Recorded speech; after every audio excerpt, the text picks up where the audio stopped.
everybody. It's me, And Karen, me.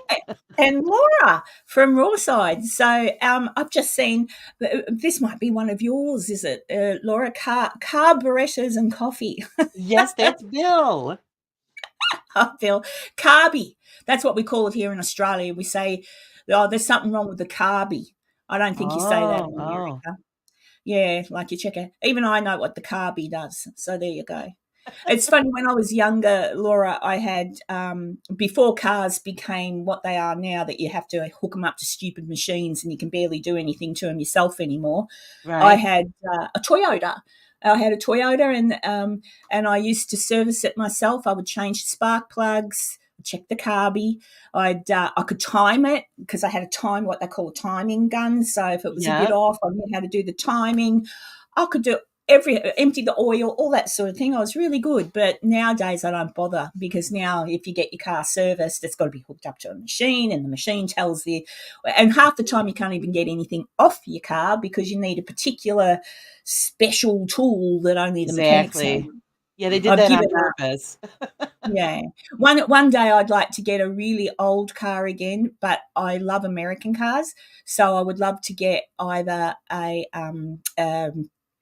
oh God, I've gone blank. The one with the horse on it. Um, Mustang.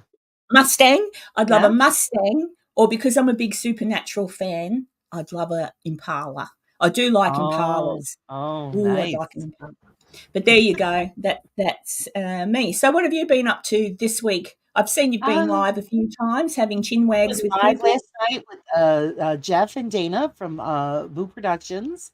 And actually, Bill from Carburetors and Coffee joined me because he wanted to learn how to do a live interview, and he's never done one before. So I said, "Well, come on, you could co-host with Come me." on over. Yep. Feet wet, and he did a fantastic job. So he might, and he's a fan. It's amazing. He's a fantastic debunker. He really is. He catches everything. And I told him, I said, maybe you need you need to check into that. Yeah, it might be a gift that you're just overlooking. So he did a great Well, job, and we you had a know, I think, ball. yeah, that's cool. I'm just going to hang on, Laura. I'll Sure. just double check.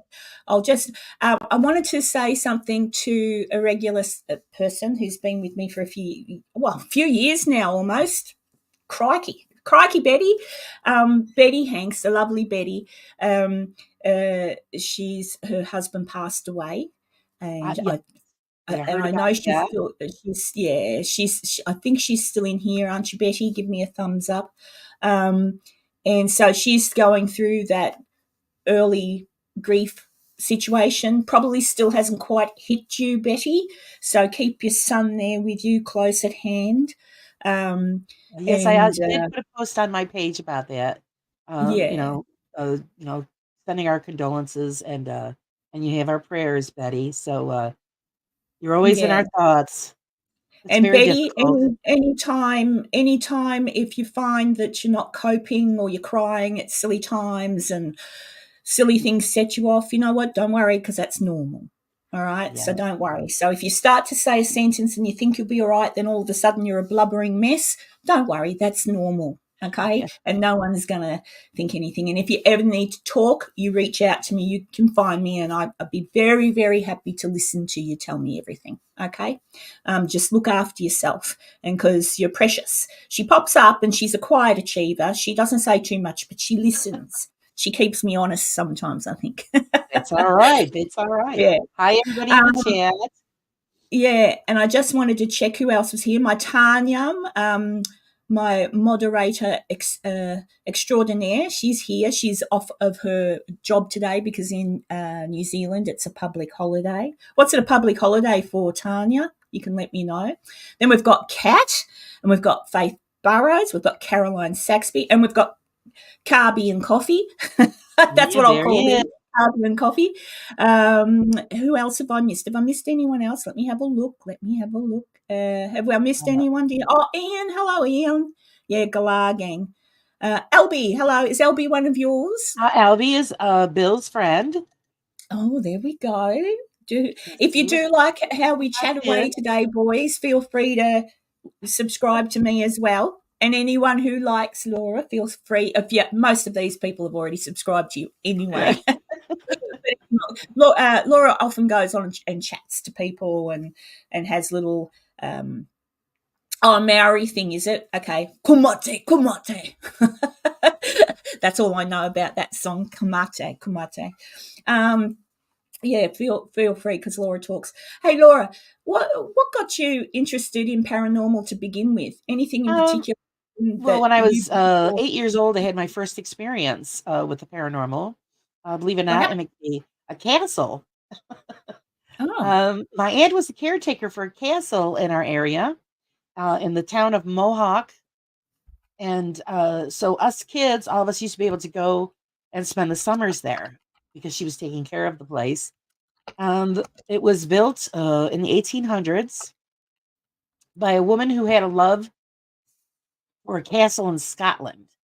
And so she actually had some stones brought over and she recreated this castle to look like the favorite that she liked in Scotland. Unfortunately, she at the time was living in New York City. This was kind of like their summer home. They were also related to the Roosevelts, President Roosevelt and his family. So they used to stay there. And Oh. there are actually some Roosevelts buried on the family cemetery way in the back. Excuse me. And so when the woman passed away, she had made it known that she wanted to be buried in the crypt that was in the basement of the castle, and they never did it. They buried her in New York City. So it has been cataloged and written down that she was haunting the halls of the castle. So one night I was there with my cousins, and it was late at night, and I heard footsteps coming down the hallway. So of course I got up, I opened the door, popped my head out, called for my aunt and my grandmother, and nobody answered me. But the footsteps and this rattling sound of metal, if you want to call it chains or whatever, um, I heard this noise and it was coming towards me. Well, of course, being 8 years old, you kind of freak out. I closed the door, tried to wake up my other cousins that were in the room with me. Excuse me, and nobody would wake up. I couldn't get them up. So I just jumped back in the bed and covered up my head. And then I could hear the footsteps come and come and come, and they stopped right at the door. And then that was pretty much was it. So the next morning, I explained what happened to my aunt and my grandmother, and my aunt started to laugh and then told me a story of the castle and the property and the woman. And I says, "Oh, great! You could have filled me in beforehand." Before you So, got a fright at 8 years so old. Yeah. yeah, so that I figured, well, because when I got older, and of course, I had little things happen as the years went by. Um, when I got older, I always wanted to go back and investigate and find out what actually was going on there. And unfortunately, when I did make it back there, it was in total disrepair. They let Oh. it they let it deteriorate, and it kind of caved in on itself. Oh. But I do have a piece of the stone from the building that I saved. I brought back with me. And I plan on putting it in like a shadow box with the original photograph and that stone in there. It's just as a keepsake. Um, but like I said, the Roosevelts are still buried on the property. New people have bought the property, so I'm hoping that they take care of the cemetery in the back. Oh, well, And look, yeah, they normally do, even when properties are in disarray like that. I mean, it's a burial place, so yeah, and you it's know, it's history. I mean, because it's the Roosevelts, it's history, and yeah, so yeah. that was my very first experience with the paranormal, and I've always been open to these kinds of things. So if I go to certain places, I just feel things and just know things, which is kind of odd. Um, so I just went with it. I figured, okay, this is field, and I'm going to get involved in it. And of course, back in those days, we didn't have the fancy equipment. Over 20 years ago, so it was just basic camera, uh, small like little recorder, like with the cassette tape. You remember those? So, Oh, that's how I did what I did. But nowadays we have all this newer stuff. So it makes it a little bit easier. And Yeah, now that I'm but older and I've got an opinion on the newest stuff. I don't like any of it. So yeah, there I you don't go. like it either. Do enjoy the newer. I just want to give Auntie Mama's Kitchen, if she's listening, I love Auntie Mama's Kitchen. She's got a channel. My beautiful moderator can probably drop a link to Auntie Mama's Kitchen. You go live a lot, Auntie Mama. And she talks about all sorts of things, and she's just an adorable lady. She's usually having a cup of coffee or a hot drink or something, and talks about all sorts. And if you want to have a good laugh, go to Auntie Mama's Kitchen. Just saying, got nothing to do with paranormal. Have It's to just check if you're her ever out. feeling a bit, if you're ever feeling a bit down and you just want to listen to someone who makes you giggle, go over and check out Auntie Mama. Hi, And Wendy. what happened there, Wendy? Hello, Wendy. She is You Miss you get Wendy. you get let me see. I do like my Robert the doll. Sorry, Wendy. You're getting Robert the doll. You ready? Here we Hey, go. Annabelle! Karen got some more members. Isn't that great? Oh, wonderful. Chucky, come say welcome to the new members.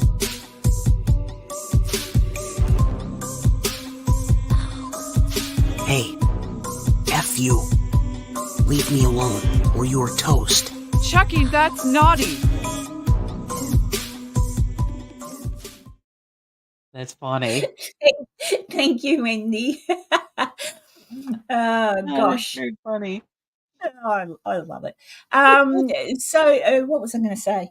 Yeah, see, so we all have interesting things. I think for me, I've spoken to a lot of people about originally when I was a little girl, my mother used to be into doing seances and stuff like that. Right. And be it the right thing or the wrong thing, I think personally it was the wrong thing to do. Because she was a single mum, she divorced my dad, so it was just me, my sister, and my mum. My mum was always, up until her death, always, am I ever going to get married again? That was always her question. The answer to that was no, she never did. But she'd have these seances, or she'd go and see mediums who would tell her all these things, you know. And this one night she had a seance, and it used to be she never had a Ouija board. She just write the letters down and cut the letters out into little squares, put them in a circle with a glass, you know. Right. And her way of ending the seance was to say, okay, goodbye.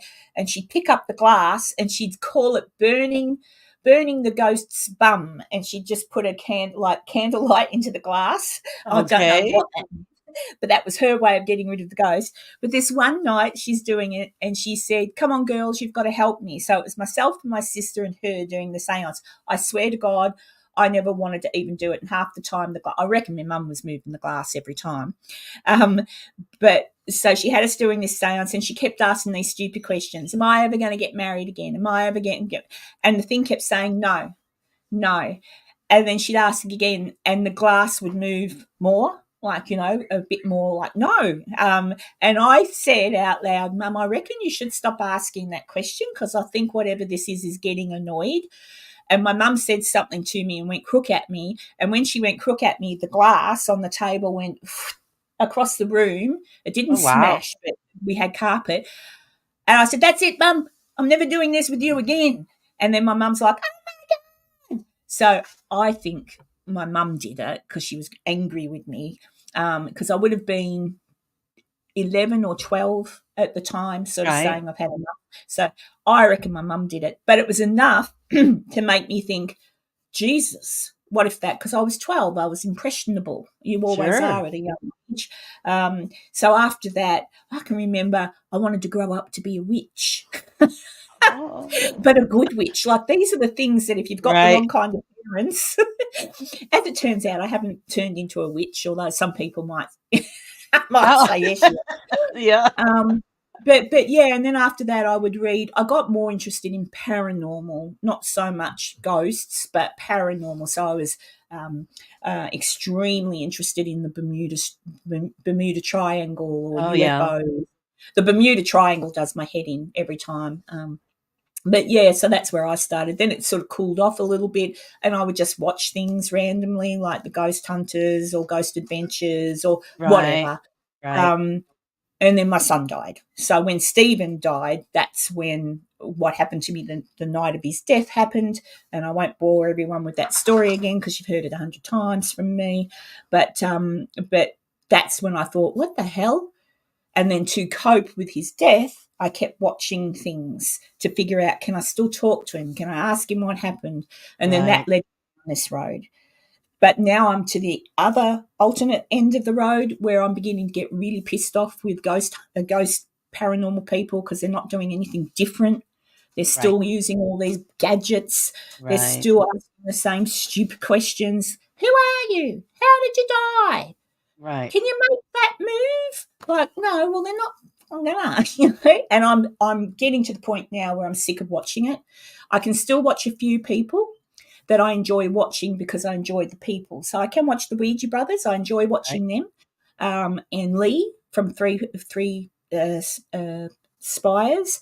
There's a couple, but yeah, I've gone more to the side of skeptic, but healthy skeptic. I do believe in something 100%. I don't know what it Right. is, but I do. But I'm trying, and I mentioned it in a live of mine a few weeks back. I'm trying to work out different ways that one could communicate with the other side, if it's even possible, and try and work out, because I did have something happen to me the night that Stephen died, and I can't explain it. So I Right. absolutely believe that when you pass, you can communicate. I really do. I just don't know how it's done, and Right. think when you watch all the paranormal programs, that nothing has changed. Nothing has changed in the way, like new gadgets, but nothing Right. has really changed in the way in the way that anyone investigates. It's all the same. They all go there. They have their gadgets, and they all sit there, and they all ask the same questions. It's a knock. Did you hear that? Um, like nothing, there's nothing. So the way people are doing it now isn't really getting any evidence that you can specifically say, whoa, look at that, at least in Right. my opinion. Um, so I think it's time to change it up and look at it in a different way. So if the dead are dead, but like their bodies are, but their consciousness is still alive, how do we? That's where I'm kind of going. Like, so therefore, if it's their consciousness that's still there, Right. how can we communicate with the consciousness? Can we? Right. And if they can communicate with us, why can't we communicate back to them? Or do we? It's just, so I'm all over the place at the moment. Right. I think that Um, we do, on some level, because, most of the time when people do have experience, especially with a loved one, it's when they're in a time of distress. exactly. And so, you do get a feeling that comes over you, or maybe it might just be a fragrance that you Hmm. experience at that moment. Because that happened to an aunt of mine when she was going through a bad divorce. My grandfather had already passed. And she was having a bad day one day, and she was in her kitchen and she smelled his pipe tobacco, and it was by her sink. And then when she walked over across the room, there was no smell. And then when she back to the sink, it was there again. So she pretty much told him, Dad, you're frightening me. Please go away. And then the smell disappeared.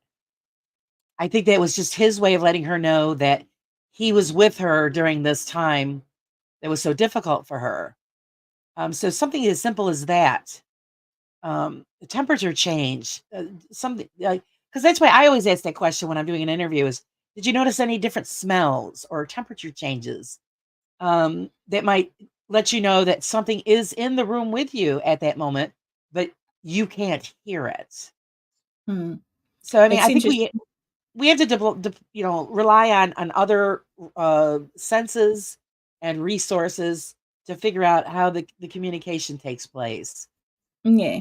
What's whore say? I always say whore. Sorry, Carla, Carla, har. Carla.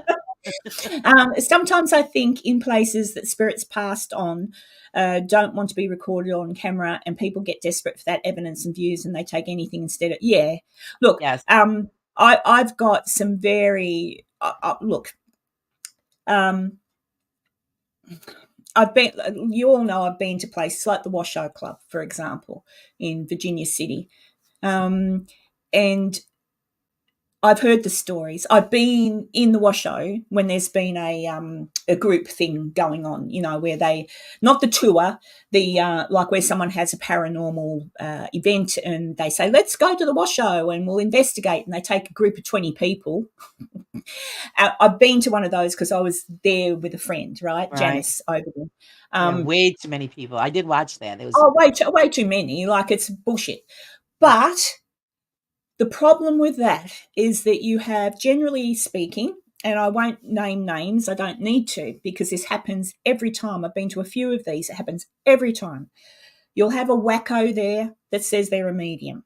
You'll have another wacko who says, oh, I feel everything. You'll have another wacko who says, oh, when I was, abducted by an alien. Now, I'm not saying they weren't abducted by an alien. I'm not saying they're not a medium or an empath. But you get a lot of wackos together at these places, and sometimes you just get regular people who are just having fun, right? When you're in a group, everyone feeds off of everything. So I don't. I was sat back and I just watch, and you can ask anyone who's investigated with me. I am the first person to go, oh, look, it was probably just a rat. Oh, that was a wind. Oh, it was. So I know I piss people off because I tell them, no, it wasn't. Like, settle down. Like, that's just how I am, right? So I've sat back and watched these people in these group situations at the Washoe Club. One person started to cry and saying they were being overtaken by the ghost of the lady that was murdered there. And I'm sitting there and going, there's no fucking lady murdered here. What the hell are you on about? Oh, it's Lena, the prostitute. She was so hard done by. There was never a Lena. There was never a prostitute hard done by in the Washoe Club, right? Right. And you sit there and you watch all these people and you go, oh, my God, they're all feeding off of each other. So that starts then, oh, I saw a shadow, and, oh, I saw this. And it's just the most ridiculous thing. And I've even had the people, well-known people, say that, oh, when we went back into the Washoe Club after everyone had gone, we looked up on the third floor, we heard footsteps, and we saw red eyes looking down at us from the... I'm like, oh, bullshit. I was in the Washoe Club all freaking night, up on the third, by myself, talking to myself like a dickhead, talking to whoever was there maybe. Right. And, yes, I know people say, oh, they don't perform. Well, I've been there a few times, so either they really don't like me, right, or they really just don't perform. Or, here's a thought, it's not haunted. Right. And the stories, like they tell the story of the crypt at the Washoe Club where they piled bodies. No, they didn't. Never did. And I think nobody goes into these. I'm on a rant now. This is a Karen rant. Nobody seems to frigging well research these places properly. They go with the narrative. Exactly. The Conjuring House. Bullshit, the lot of it.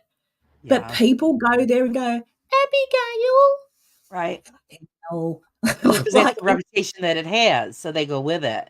That's what we were talking about last night with Jeff, the same thing. It's, And that's the thing, like the Conjuring House, for example. The only people that have ever said they had anything happen there that was bad were the parents. The people who lived in it for 200 years beforehand, not an issue. The people that lived there after the parents, not an issue. Nothing happened. And then I always look at whoever's written the books, made the movies, and I think, well, what was in it for you to tell those stories? Oh, money. There you go. Stupid me. The same with Amityville. What was in it for them? Money. Yeah. All of these places, money. It's all about money. So I get really, really pissed off. I Ian totally just says Karen's swear filter is turned off when Enzo isn't around. Did I swear? I probably did. I just get really angry because, and I don't know if Betty is still here. Maybe she often lurks and she just listens. The reason I get so angry is I always look at it from the perspective of the dead people, if they could hear what people were saying about them after death. And the family members that still are surviving those dead people. Right. So, for example, if somebody came up with a story about my son haunting somewhere and he was this and he was that and he was into satanic worship anyway, which would all be bullshit. But if someone came up with that to sell a book or to make money, I'd want to throttle them. Sure, And you'd be that's very what, upset. yeah. And I Yeah. think you shouldn't do that. Like, if you want to say a house is haunted and something weird's happened, that's okay. That's okay. You can say, oh, I think my Right. house is haunted. I wonder why. Oh, well, so-and-so lived here. A couple of people died here. Could be them.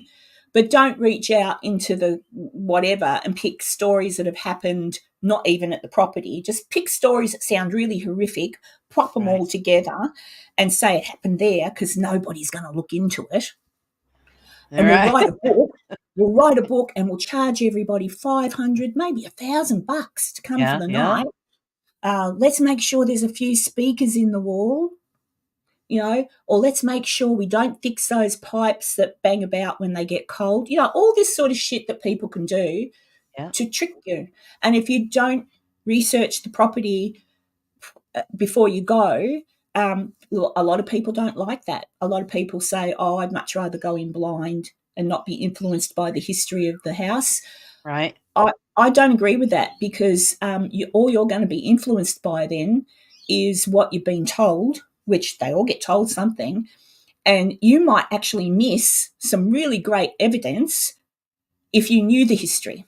So you might Right. pick up a name, or something odd might happen in a particular room, and Right. you might dismiss it because you don't actually know the history. So possibly in a room you might hear a bang or hear a noise or a voice and go, oh, no, that must be coming from outside, because you're dismissing things. You're not looking into it properly, and you're passing on money to these charlatans who take money and making up stories about the Stories. deceased. And I don't know, I just really get angry. People, when Yeah. they die, they've lived a long life, sometimes a short life, and they deserve to be remembered well, unless they're a murderer or something. Like, it wouldn't be that nice about Jack the Ripper, for example. But they deserve to be remembered with respect. And if you go Exactly. into a home where they lived, they deserve to be spoken to with respect, if they can even hear you. I kind of hope they can't. I hope they're gone. I hope most hauntings are possibly residual. Because that's another thing I think, and you've probably had this too, Laura, where you go into, like with that house you were talking about as a kid, you go into these places, it's like the building itself is alive. And I've been Right. to a few places like that where I haven't had actually any ghosty type stuff, but the building feels alive. Like Virginia City is classic. Mackey Mansion. I go into the Right. Mackey Mansion and the buildings. It's like the building absorbs the energy from whoever lived there before. And you're feeling So it. Yeah. sometimes, yeah, and that's what I love as well. I think that's why I love Virginia City. But oh, hey Joe, Hi, while you're there, Joe. um, I'm just looking into the Conjuring House again, and because I'm going to do something. This Abigail Arnold that was supposed to, A, B, C, D, Abigail. Who the hell is she? Because I can't find any connection to exactly. I've been looking through. There's tons of Abigail Arnolds in Connecticut and near the house, but who is she? Because I also can't see the name Arnold associated with the house. I can see lots of so-called deaths about Arnold. John Arnold hung himself. This one did that. That one did that. But they didn't. So that was somewhere else. So who's Abigail? So I can look down, search down, because I've found tons of Abigail Arnolds, and I've found the Abigail Arnold they're talking about, but I can't see a connection to the house. So can you send me a text message? I really want to. I've had enough of all these fibbers. I'm Right. going to. They're going to hell in a handbasket. It makes I'm just research very difficult. It makes research very difficult when, and Joe's coming up against that problem at the moment. Oh, well, actually, Joe's done really well. If you're a member on Joe's channel, you would have seen his members only. Oh, good, Joe. There, Joe's already said, Abigail Arnold is new to me. We heard about her when we went in March. Yeah, thank you. Good, because I've been looking into her for the last 2 days, and there are Abigail Arnolds not connected in any way, shape, or form to the house ever. Like they lived in that area, but not connected to the house. So there you go, toe tapping twins at it again. I can't help it, Tanya. Tanya's telling me to Over calm there, down. just throw that one out. Oh, all right, I'll calm down. I just do get very, you can tell, I get very, very It's passionate. difficult, yeah. When you're doing the research and you just keep hitting a brick wall. I know, and yes, it is. The Arnold, there were lots of Arnolds in that area. None of them that I can see are connected in any way, shape, or form to the Harrisonville house. I can see the families that were, Right. but yeah, so I can, but I can't find this Abigail Arnold, and that's the other thing that makes me sad because you have the toe tap. I call them the toe tapping twins. You have the Oh toe boy. tappers. You have owners of homes saying that this, that, and the other happened, all based on a book and a story told by a family who lived there for what was it? I don't know how long they lived there. Joe will tell me, but I don't know, a few years, I think. But yeah, and that's the other thing I mean to say as well. Oftentimes, as a child, we have experiences. As I say, that experience with my mum, your experience in the castle, Laura. I had another experience when I was a little girl after my grandpa died, where I could hear him coughing in the kitchen, and I thought because he died from lung cancer, but when I look back on that and think about it at the time, my mum, wacko, she's dead now, so it's okay. If something flies across the room, we know mum's Right. here. Sorry, Mom. But mum said to me, and I now put things, I think I have to think really hard and think, now, how did I come up with that? So, yes, I do remember hearing a cough in the kitchen, but I also remember that occurring around the same time that my mother told me she could hear the kitchen. Like, I saw Grandpa's face. Now, I'm not saying he didn't come to her because that's her dad, all right? I'm Right. not saying that what she experienced didn't happen. What I'm saying is she was telling me, a young 12-year-old 1988. girl, impressionable, this is what's happening. This is what I saw. So therefore, if I heard something, oh, mum, I heard such and such. Kids are very impressionable when they're little. Oh yeah. So that's why I kind of think of things like Enfield, the poltergeist there. I think of the Conjuring House and the parents. For all we know, the lady who wrote the books that still does interviews now, the daughter of the mother, for all we know, she truly believes that happened because she was a kid. Right. So if her mum is a little bit wacko jacko and starts, a kid will see more than is possibly there to see because of their ability and their imagination. Yeah. Um, so I'm not saying that the mother of that woman didn't have experiences per se, but I would love to know more about her mental state. I would like to know more about their financial state, all that sort of thing. So obviously, since that story came out and there were reports and there's books and there's movie deals, someone made money. Oh yeah. So that's why whenever anything that's like that, like so with the Conjuring House, with Amityville, like Amityville, I talked about that last week. Absolute bollocks. None of that ever happened. The murder did, but the kid on the stairs with the glasses, no, it was friggin' Warren's assistant that they got a snap of. Right. So, so that never happened. The priest never went there and blessed a room, and that was according to him under a in court. He had to give a thing. He said, "I never went there. I spoke to him on the phone." Yes. So what do That's you what it do? is when you're forced to tell the truth. I mean, I agree with Joe. I think that it's the property that has something attached to it, not the house. Yeah, yeah. It I is. think, and that's what I was saying, Joe. If you're listening, um, uh, when we go to these, and Joe's been to a place I love too, the Octagon Hall. That was another place where if anything's going to be haunted, I reckon Octagon Hall can be. Even Dawn's hair got moved, and that was weird. When I Right. was at Octagon Hall, I could feel it. The house was like alive. That's how it felt to me. So, and the history of that house with the deaths of all of the Confederate soldiers on the property, you know, that property, and that property, the owners tell no lies. I've researched that down to the very nth degree, and no lies are told at the Right. Octagon Hall. It is all truthful, historical fact, and that's what I love about that place. So when you go in, you absolutely know the truth. There was not one story. There was a few mix-ups where people had said X, Y, or Z, but that was kind of back to front. But the actual owners, and they don't charge like Wounded Bulls. I can't remember. How much did we pay, Joe? I think I paid three. I want to say it was 200 or 300. It wasn't very expensive for the full night. And you go there, get there while it's daylight, and you can sleep and leave in the morning. Right. Beautiful place to investigate. If ever anyone gets to opportunity to go to Octagon Hall, that's a great like that, and it's easy to get the history. What they tell you is truthful. You know, 350. Yeah, Joe. Yeah. So, we've got all these great places, but hang on, what's it? Joe says the Hill House seems like it's the next Amityville, except it's probably really haunted.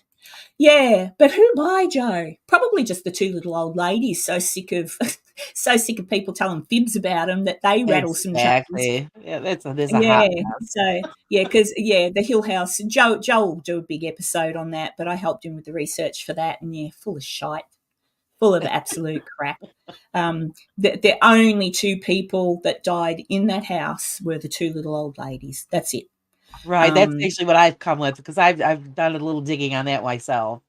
And so far Yeah, that's all I've found so far is that. yeah. Oh well, yeah, and that's all. There's That's the nothing. truth, put it that way. Nothing else.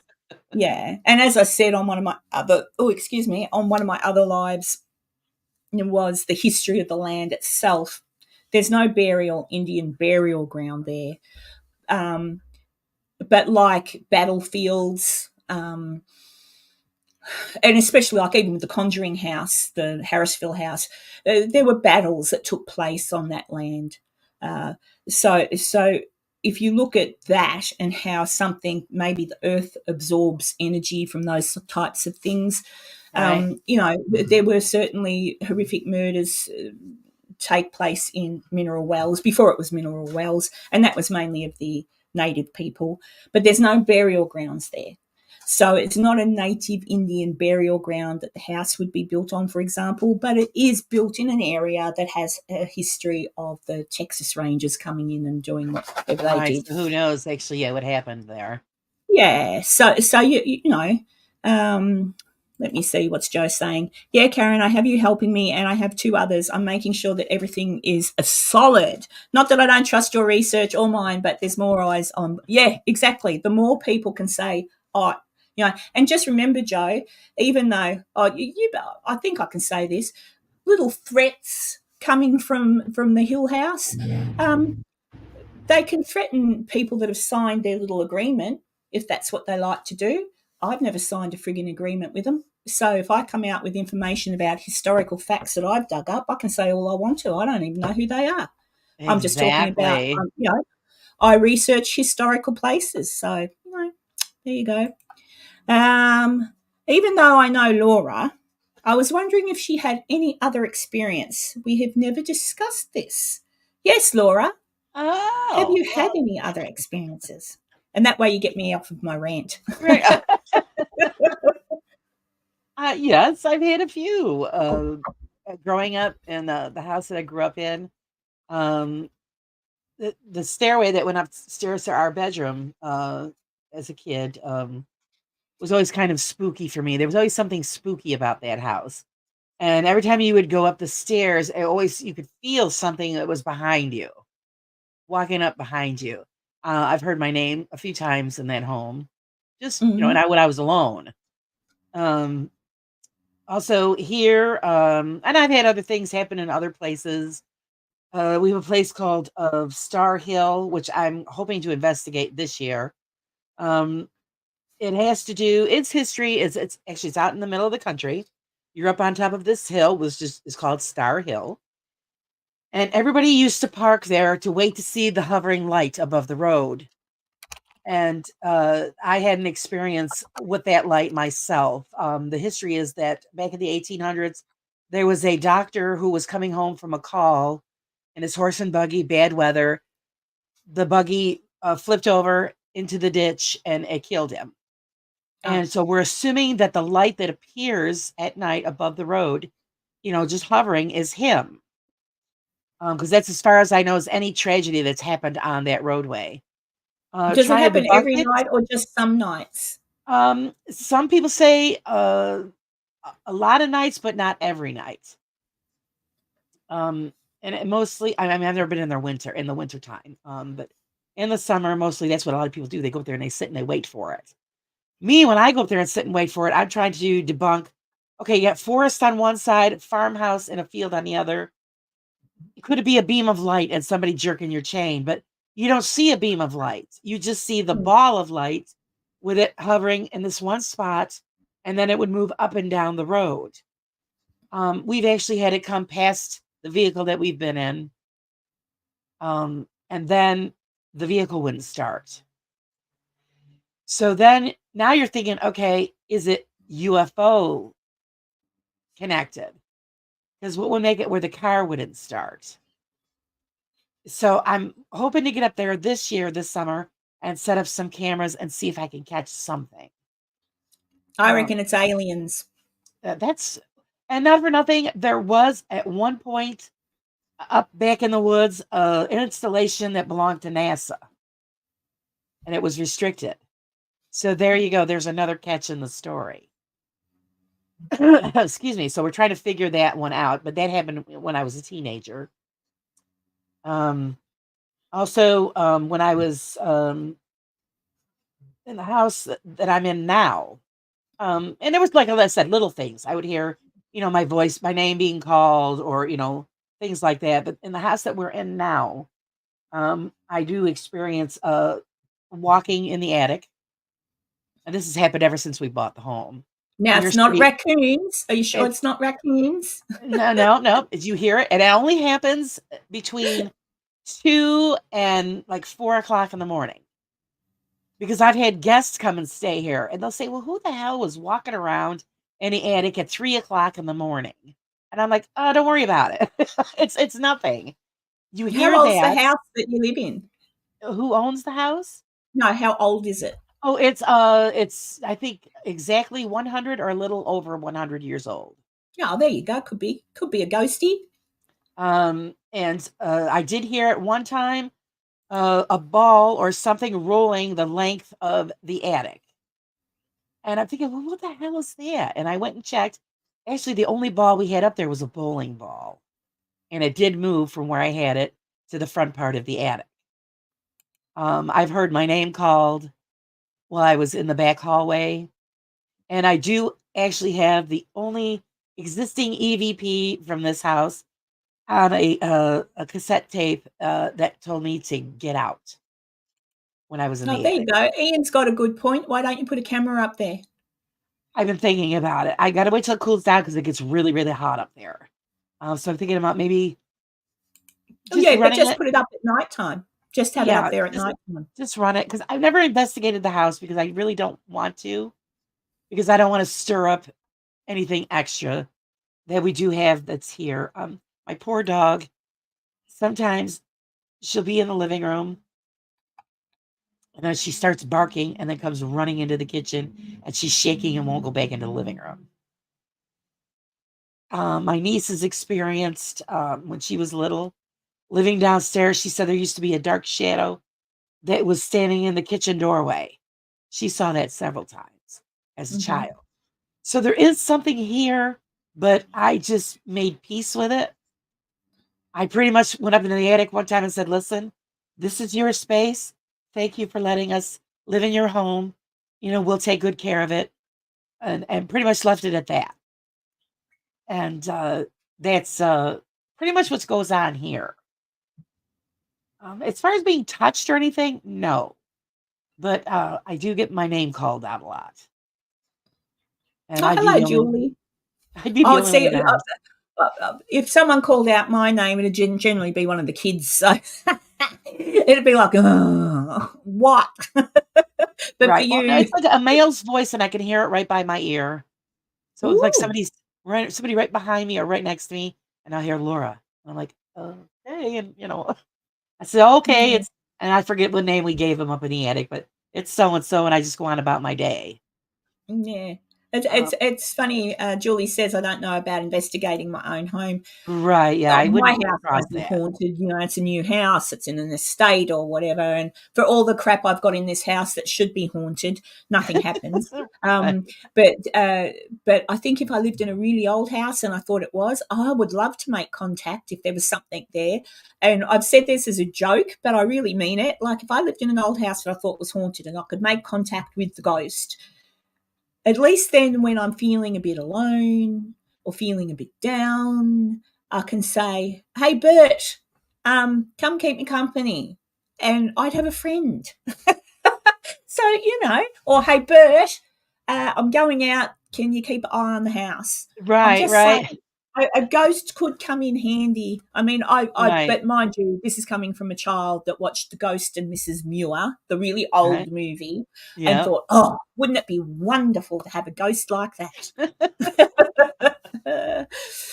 Yeah, like I Dear. said, we have a piece going on. So, and normally Um, I just either choose not to pay attention. I think that's pretty much what it is. The things that go on. But every time I have company that comes and stays, they're like, "What is the deal with this house?" And I'm like, "You're okay. It's nothing that's been threatening or aggressive. It's yeah. just here. So Well, I he's just was watching. he's the Um, part of the house." yeah, and actually, I will put a link. I'll put a link for you guys. I've been listening to the Battersea Poltergeist podcast that was, I think they ran it when the COVID was on.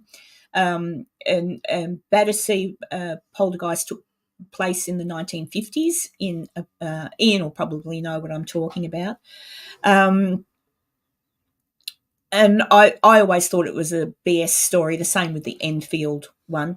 And I was listening to it, and as it turns out, it's a real. I won't give a spoiler, but the guy that's put this together has done extensive research. What a brilliant guy, and the way he's done it. He's got handwriting analysts in, he's got people that can explain scientifically certain things that happen to people and stuff. And in the end, I'm up to the last episode now. I've got 10 minutes of the last episode, but let's just say my feeling on it was correct. But I'm going to put a link. I think this link will probably take you to what episode? Episode 5, but you can go navigate back. So I'll put it here, and if anyone can cut and paste and put it in your browser. Each episode goes for about 20 minutes. I what do you call it where you watch lots of episodes, Laura, in one hit? Oh shit, When you binge binge. watch, I binged, I but didn't it's think for a it's second. sound. It's not. It's like a radio show. It's awesome. Right? But click on that, open it in a browser later, go to episode 1, and oh my god, it's brilliant. It's absolutely great, and it actually opens everyone's eyes to the fact that despite people go this, that, and the other thing happened to me, and this is extreme. Like the Battersea one was extreme. And it turns out, well, no spoiler alerts, but it turns out to be exactly who I thought it was. And then the same with the Enfield one, where the little girl's supposed to be jumping and not jumping, floating in the air and talking like that. Again, BS, so it's amazing what people will take and believe Right. um, true just because someone puts it in a newspaper or. So but if anyone's interested, go, cut and paste it and listen to it later, because you can listen to it, you can do your housework and stuff and listen. It's really well done. um, but yeah, I think if I do believe in spirit, I do, but I'm erring more on the side of skeptical about a lot of these bigger stories, if you know what I mean, because generally speaking, there's money being made by someone. Oh yeah. Um, and I think I did say it the other day. If I had a haunted house, I would deal with it myself, But I guess I would like people to come in and see that, hey, look what I've discovered. Let's see if it happens for you. There you Right. go. Take that away with you. Would I charge them money to do it? No, because my whole idea would be I want to show people that this is real. I don't want to make money from it. I want to show you this is real, so it gives you some kind of hope going Right. forward. Um, and another theory I have, and that's if Betty's lurking, she might not be, but if Betty's lurking, and I did ask Sonny's wife when Sonny passed away, I found, especially with my son, when he passed away, it was the first 3 weeks after his passing that odd things would happen that I couldn't explain. Will I jump down the thing of saying it was him? No, but because I don't know how our brains react in grief. But people I have spoken to in those times of grief, a few weeks after the passing, for a few weeks after the passing of their loved one, odd things happen that make them think, are they still here? Like, what? How'd that happen? Or what was that? Why did that knock over? Why? And then I think after a little while, their energy dissipates. They've been there long enough with us for a few Right. weeks to know that, okay, you've got this. Right. You've got this. I've got to go. Um, and I just wonder, is that this is my scientific mind, if that's a possibility that your consciousness survives and it's got that enough energy to be around for that much time. Right. Number one, where does the energy come from that they can be around? Number two, does the energy dissipate? And that's why maybe after a couple of weeks they leave. Because Dee said that there were definitely strange things happening for her after Sonny passed. Yes. Definitely for me. So I'd be very interested to see if Betty feels anything as well for the next Right. few weeks. So if Right. you are listening, Betty, let me know, because I think that might be a time when someone's passed where they've got the most energy still available to them because everybody's thinking about them. Hi, Jeff. Everybody that's grieving has got all that energy and thought about this one person, Right. which in some way may assist in the communication. And then after a little while, and Betty's even discovering it now, Betty said that she had people around her initially. Now she's just got a son with her. And that happens when someone passes. Everyone to begin with is, oh my God, I'm so sorry, much love, much love. And then they forget about you after a couple of weeks. Right. Except for the ones that are involved with it as well. So when there's a lot of people thinking about one person, somehow maybe energy wise that feeds it, and that's where the energy comes from. I don't know. It's just, a thought I've got. And then maybe just the energy of the one person still thinking about them and grieving is only enough at times for them to still come back. That's just a thought that I had. Does that make Right. sense, chat? Does that Well, make yeah, sense, Laura? I think it makes sense. But I think that we turn into energy after this life. You're going Oh, I into a definitely higher think so. plane. So I Mm, think it's how that they can, make it back to communicate if they want or when they want. mm. Hey, Boo I just Productions. We just haven't figured out how to communicate back. Yeah. Oh, thank you, Wendy. Well, yeah, that's the thing. Like, all I do, look, I know I've investigated with people and I've pissed them off. And that's because they investigate differently to me. And I'm not, other people have been investigating long time before that. With me, I guess because of my nursing background and being present when people have passed away, and Dee is here, she'll know exactly what I'm talking about. She's also been present when people have passed away because of her job. And there's probably a few others here that have also worked in the health field. You realise that when people are passing and dying and sick, if they're still able to communicate and talk to you, they love to talk about them and their life and who they love and all that sort of thing. They're not Right. afraid. Some are afraid to talk about death. Some people are scared of death. But mostly people go, well, I'm dying. There you go. And they'll Right. talk. When they pass away, and they're gone, there's also like there is an energy to it. But just like when I am going to compare humans to animals because it is very interesting. The minute a human passes, if their eyes are open, which doesn't always happen, sometimes people are out Right. anyway before they go. But if they're awake and they take their last breath and their eyes are open, the minute they're gone, it's a look. The same with your animals. The minute the animal is gone, it's gone. The The spirit light is gone. they're gone, and Right. it's almost like, oh, you're not here. You look at the body. I looked at my son, and I went, that is you. I can touch you. It is you, but you're not here. Yes, my husband experienced that last month when his mother passed. He said Mm. it was just it was her eyes. He goes, it wasn't her because she was already gone, and he could see that she was already gone. Yeah, well, it is, and it's the same.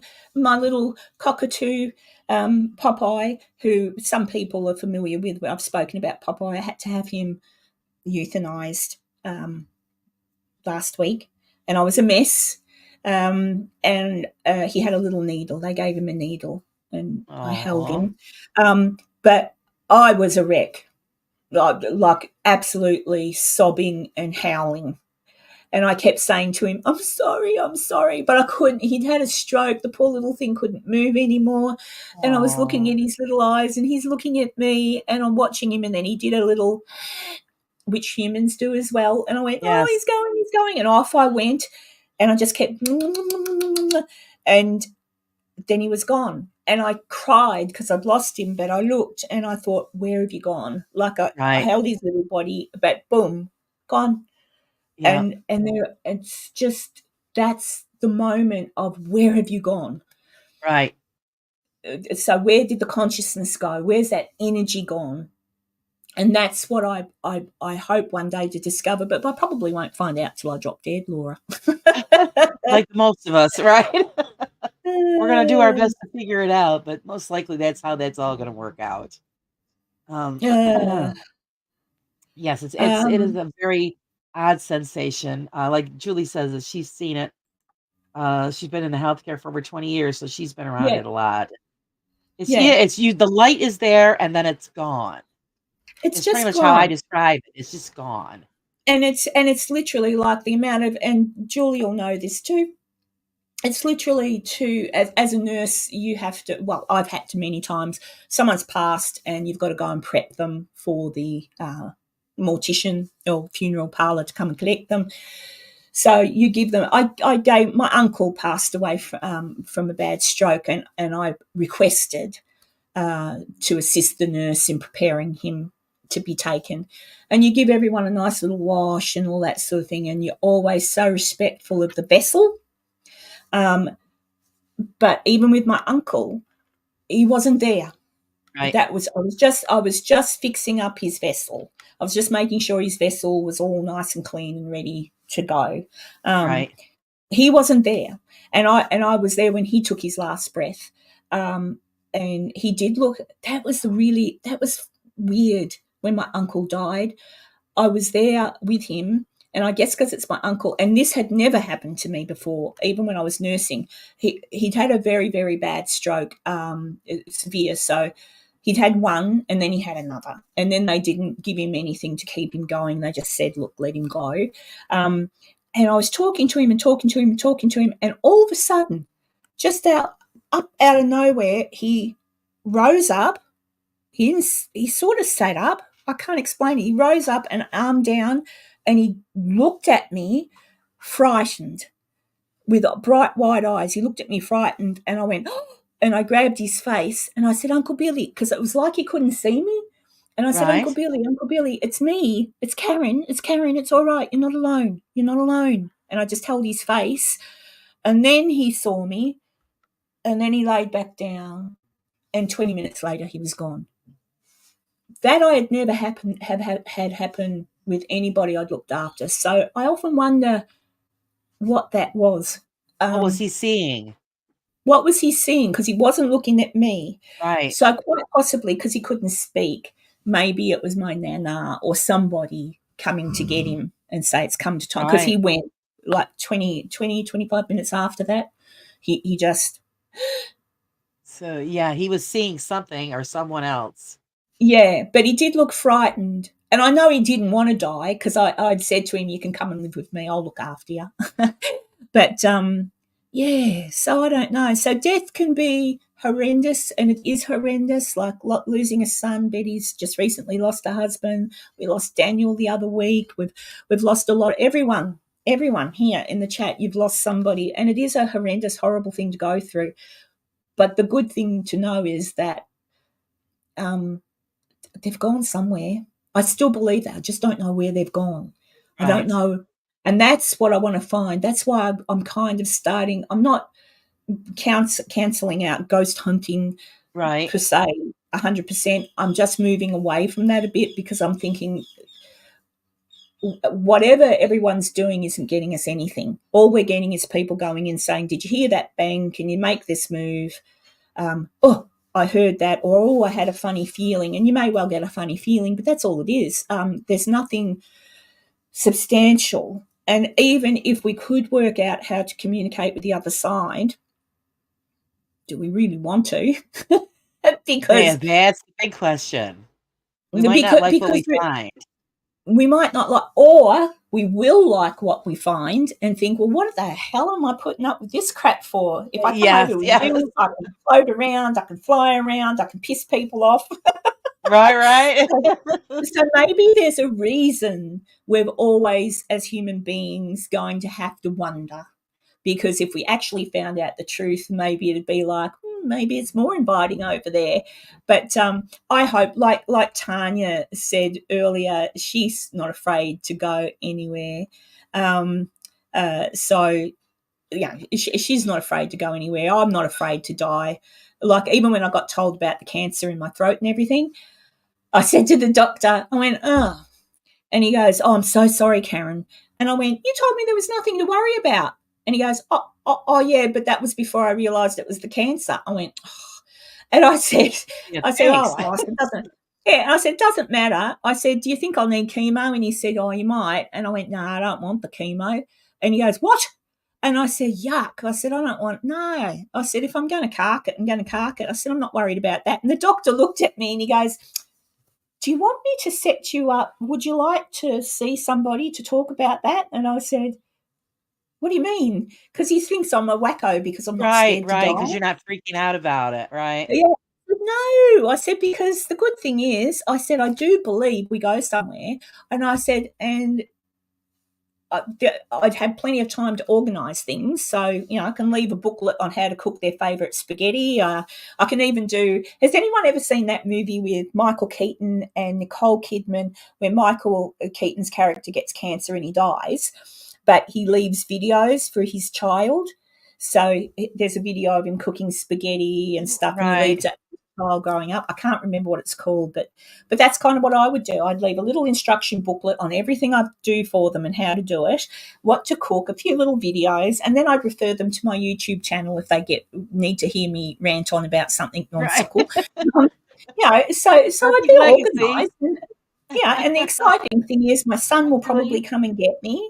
My grandma might be there, or, Right, and who knows? It's a new adventure. It's a new adventure. It's just really horrible for everybody left behind because you miss people. Right. But there you go. Yeah, it is a good movie. I just can't think what it's called. Tanya, the ultimate mod can probably look it up. Oh, yes, Boo Productions. I did see Laura. Oh, what did I do then?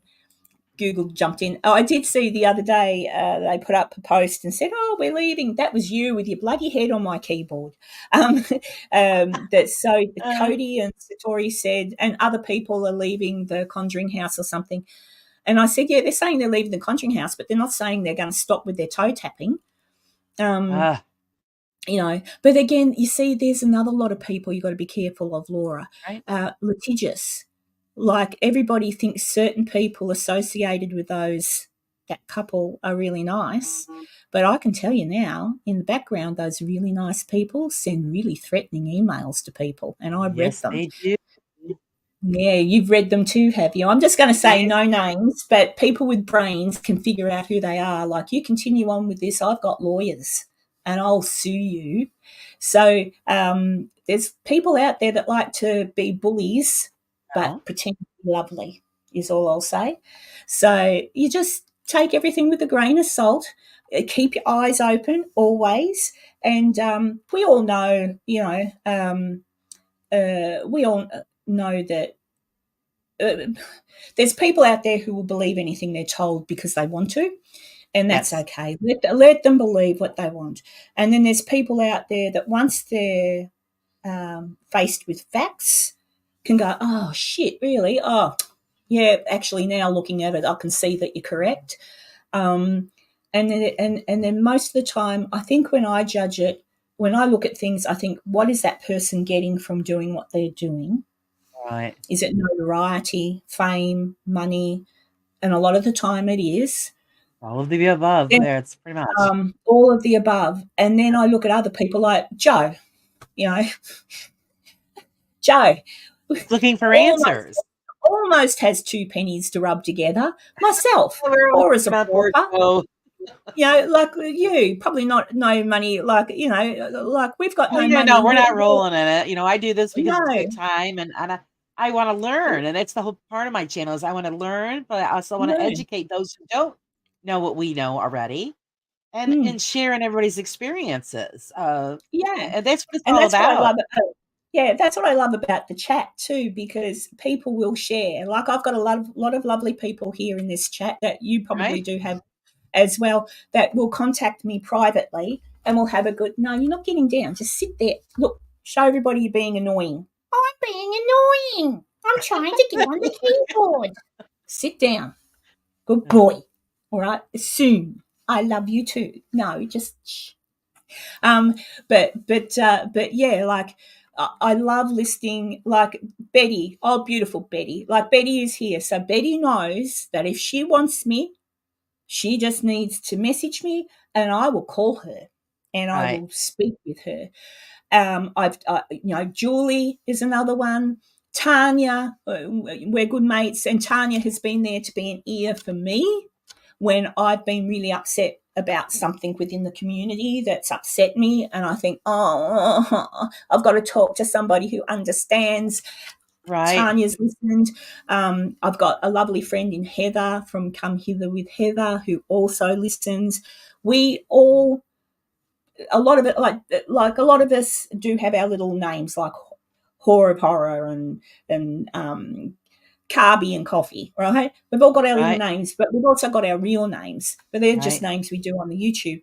We're all real people with real problems, real health problems, real life issues. And that's why we come on here to listen to you and I, blah, blah, blah. pretty And much. and get some support, because if anybody in here Sure, is having an issue, they just have to say, hey, this is happening to me, and we can talk to them and say, right, hey, you're not alone, because this happened to me, this has happened to Laura. Laura has her own health issues, I've got my health issues. Maisie Rose isn't here today, but Maisie's got her health issues. Julie R's got hers, and other things that happen, and we've all got issues. I think Tanya's right. the only really happy one here, aren't you, Tanya? And like Tanya, she's going to be here in August, and we're going to catch up and have some dinner, or I don't know. I might take her to Movie World and make her go on a roller coaster or Nice. something. A little roller coaster in the Little kiddies one. area. I don't like Don't eat the first. Go on it first, then eat. yeah, yeah. But Oh, yeah, it's a Tanya, great yes. community. I Anybody, think that we have a great community and everybody is willing to be helpful. yeah. And I did. Maisie Rose isn't here today, but Maisie has been quite ill, right? Maisie has said it now. She's Sure. suffering with cancer, and she's. I kept that quiet for a long time because I didn't think she wanted anyone to know. And then in the end, I said, you know what? just tell people because then you get good support. But Maisie had been disappeared for a little while. I hadn't seen her popping up in any of my chats. Yes, So I yes, sent we were her all an email. concerned. Yeah, I sent her an email and I said, "Oi, are you okay?" And she didn't answer. And then I sent another one, and which happened to pop up. It was all a bit of a coincidence, and it popped up. And yeah, don't worry, Maisie is fine. Yeah. Okay, I went and look at her. I chewed her ear and I said, in future, if you're not feeling well, drop me a little email. So I'm not feeling well. I may not be in chats for a little while because I'm not well. I said, so I don't think that you've dropped dead on me. Exactly. And No, besides, yeah, she I might watched the show that you had on last time, and then she popped in to let everybody know she was still around. But yeah, yeah. I was wondering the same thing. Where's she been? And Oh, Betty. His aorta, his heart. Yeah. okay, Oh. And Betty, please, you probably heard what I said before, but um, do keep your eye out for him. I'm sure you are, but I would love to know if you're having anything. And this isn't me being morbidly curious. This is me asking because of what happened with me with Stephen when he passed. What happened with Sonny's wife Dee when he passed. I'm just really curious when it's so, for want of another word, fresh. right. If that you still feel like there's some kind of communication happening with him, or if any odd little things are happening to make you think that he's still around at the moment. And then I would love to know when you think that stops, because for me it seemed to be about 3 weeks, and then it sort of stopped, and then only every now and then things would happen. So I just really would be interested. But I am here for you, Betty, even if you don't want to talk about that. Okay. Just eat and drink water. Don't forget to eat. Exactly. That's the big problem. People forget to do that. Yeah. Look, I had, when Stephen passed away, I had, and it's true, you don't feel like doing a thing. You don't feel Right. like cooking. You don't feel like eating. But I had casseroles and all sorts of things coming out of my ears, and bless them, that's generally what people, that's all they kind of know how to help, because they What to don't know do, right? Is what just to to feed do. you. I did struggle, and I'd be interested actually, Betty. I know Dee struggled. I did struggle when people would say silly things. He's in a better place. Wherever he is now, I'm sure he's happy. I hope it was quick. I'm like, don't, no, he's not And in then a it's better just their way of place. coping because they don't know what to say, so they say that. Yeah, so the best That's thing pretty is to much what say that is. nothing. Yeah, Or just say, say, I'm here for you if you need me, just call me. yeah. It's It smelled perfume. And thank you, Karen Hugs. He passed on the 5th of this month. Oh, Bubby, it's just so fresh. yes, it is. Um, it's so fresh. But yeah, just eat. If people are bringing you casseroles, eat, even if it's just a little bit, so you don't get too sick yourself. And I'm so glad your son is there with you. That's a good thing. Yeah, but Yeah. you never. I think sometimes if you don't know what to say, I know people mean well, but it can sometimes Yeah. get you angry. Another thing Oh, I yeah. hated, just a FYI, I couldn't stand that I was getting given flowers. So people were bringing me flowers to say sorry. I don't know why, but that computed to me getting a present, a reward, because Right. my son had died. I couldn't look at the flowers. The minute the person left, they out. I felt like I don't want those flowers. I want my baby.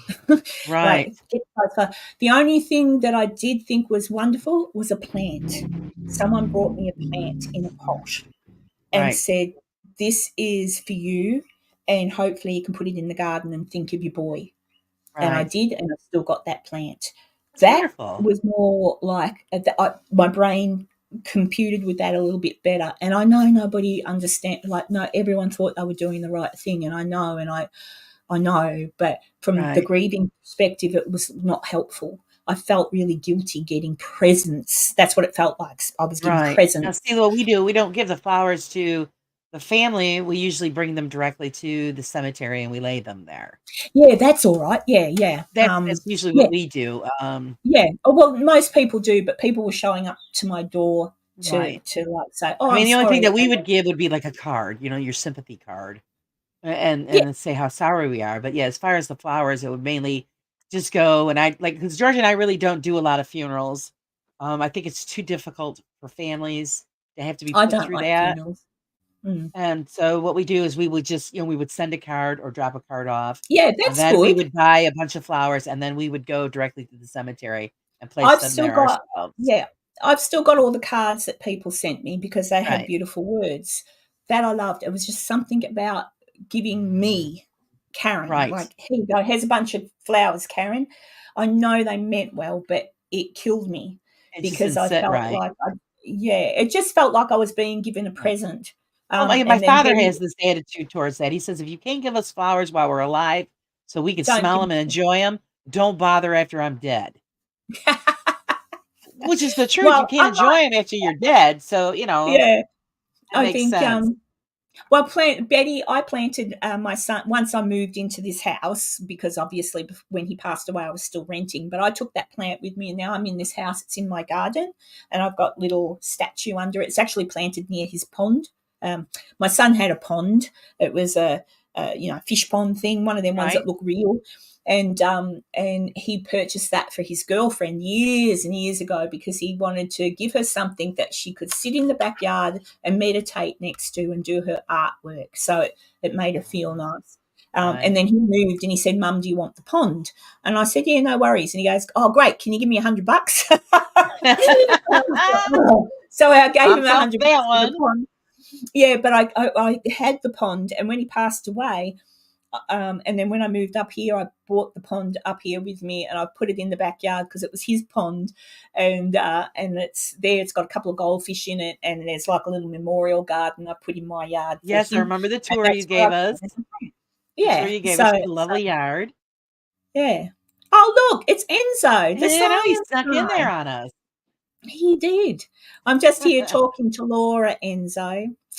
Enzo, what are we going to talk about on Sunday that's sciencey? I wonder. I wonder. Oh, I Oh, love the actually, last one. The last one was great. Enzo, you'll know, and I'm not getting political, anyone. I just want to know what time is what time, how many hours or whatever away. I can't find anything on the internet here to the, oh God, debate. The debate. I am so keen to watch it. If you know what time, Enzo, can you tell me so I can try and find it somewhere? I have Ian to says you watch have that. to stop swearing because now Enzo is watching. Oh, Enzo here. I haven't been swearing that much, have I? Have I, Laura? No, no, no, not that No. much. No. Only earlier on when I got very, very, very, hi through Excited. the veil. Oh, ooh, ooh. My voice is holding up a little bit better today too, which is Mine's a little interesting. scratchy. I think it's from all the Yeah, talking yesterday, and then yeah. Oh, it's on now. it is on now. Oh, I've got to watch it. I'm wondering what they've got a certain man all hyped up on, what kind of drugs, because from a nursing perspective, I honestly, there's a few things you can give someone with dementia, but it'd be so obvious. So I'd be Yeah. interested. Oh, my mother takes medication for the dementia, and it doesn't do a damn thing for her. Yeah, that's what I mean. There's some that it does. There's some drugs you can give people and it'll give them a boost for an hour or two, but once it's got to a certain point, generally makes them. My experience has been it generally makes them a little bit. Would aggressive be the right word? Yeah, loud. What? Yeah. Oh, no, my mother So, really does. She doesn't really speak that much. She only says like 5 or 6 different words, and but it's repeated all day long, every day. And she paces back and forth from the bathroom door to the front window. And this is what she hmm, does all day long, yeah. saying the and that same and thing. that's the thing with the particular person. This is absolutely nothing to do with politics, people. I don't want to talk politics, but in regard to dementia, and anyone here who's had someone, as Laura has, it and even look at Bruce Willis, bless his cotton Yes. socks.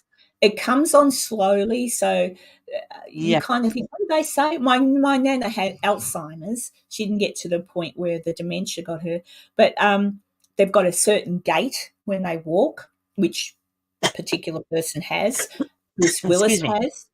They've all got that funny walking gait. And sometimes it gets to a point where their top of their body goes a lot quicker forward than their legs do. Yes. Then there's other times where they just stop and freeze because, from a dementia patient's perspective, when you look at the ground, if there is, for example, like a big no-no for someone with dementia is black and white tiles, because their perspective with dementia is, oh my God, I'm going to fall. Do I need? And they will fall. So I think with a particular person, he is absolutely suffering from it, but he's not quite to the point at the moment where he's not far from it, where he's going to start just needing a walker or whatever. I mean, he Right. obviously needs help, but Yes. Very difficult. oh, can you see it, Dee? Oh, I've got to go watch it soon. I'm sure they'll do a thing. I just feel, honestly, as a human being, not political, okay? This is not political. I don't want anyone throwing names at particular people. I'm not even going to throw it at this man. But as a human being, despite who he is and what he's done, he's still a human being who currently is not a well man and is, Right. this is sad. Like, he should be at home, surrounded by family and loved ones, being looked after. He shouldn't be being put in the position of being used like this. And it's just so sad. It's just sad. I mean, where are the people that love him? Why would you? It is Enzo. It really is. It's just sad. Even to see him when he was on that thing, I Sorry. didn't watch it. I just saw the clip with Kimmel and Obama, and he just sits there with a smile on his face because that's what he knows to do. And then when he Right. was walking, he was definitely guided out. I'm a freaking nurse. I know how you guide someone with dementia. Okay, and I feel sad. I just feel sad for him. So at this point, it's not him that everyone should be going crook at because he's past it. It's whomever has got the little puppet strings. Let the man go and just put someone else up there. Right. Do Just do. something. Because yes, he has Um, a very short window as far as remembering what to do and who he knows, and it happened really quick for my mother within the 5 year span. She went to from a completely functioning person to yep. I'm taking care of like I would say a 4-year-old. And a 4-year-old is actually easier because at least they listen to you. Where Yeah, I found my dementia. mother won't. I'm gonna answer Betty's question in a second. Yeah, I find with dementia that I haven't actually dealt with any dementia. Alzheimer's is a little different. Most dementia patients or people can be, you've got to watch yourself. You don't turn your back on them. I don't know if your mum was Oh like yeah, that, oh, but you can get hit and they're nasty and they forget who you are. And it can yeah, get, she there's doesn't know who very, any of us very, are except for my father. yeah, they're basically gone. The person that you loved and adored, It's gone. it's the worst thing. That's why I look at Bruce Willis and my heart breaks because you can see it even with him in interviews when you look back. It was starting, and Yeah. they said he had aphasia, and I kept watching and I'm thinking, no, it looks like he's got Alzheimer's. And then sure enough, they said it was dementia. Yeah, the dementia. Yeah, Um, and it Betty, happens quick. Betty. If you're talking about your husband, which I assume you are, just Sorry, guys. remember, just remember when someone passes away, like I said before, this is just your skin suit. That's exactly how I feel. You can see it with a pet that you love. You can see it with a human when they pass. The minute you pass, this is no use to you anymore. Right, whoever you right. are, whatever you were, is boop, It's somewhere. gone. We still don't know where. So, in my opinion, absolutely not. If he's been cremated, number one, um, that's his little bodysuit that was cremated. Right. Okay, Well, yeah, he vessel that carries the he would spirit. yeah, So his spirit wasn't cremated. He's still around. So no. And at least the good thing about cremating somebody, in my opinion, oh puppy, if you do that again, he's done it again. He's laid down on my keyboard. The good thing, I would have loved for my son to have been cremated. He was buried, which broke my heart, but I wasn't in charge. I would have preferred for him to be cremated because the good thing is that no matter where you go, if you feel the attachment to it, like I could have had a little part of him here with me. Does that make sense? So he would have, no matter where yeah. I went, I could take my Stephen with me. So yeah, Betty, I think you're okay. All right. I think he's still around. What's poop? Hey, Bill, what are you talking about there? Yeah, what are you talking about? We missed Well, something. like I said, I'm not going to. Enzo knows my feelings on the whole situation in America at the moment. I love America, and I'm scared for America. Oh, we're up And shit I creek. hope. And I've been. I said to Enzo the other day.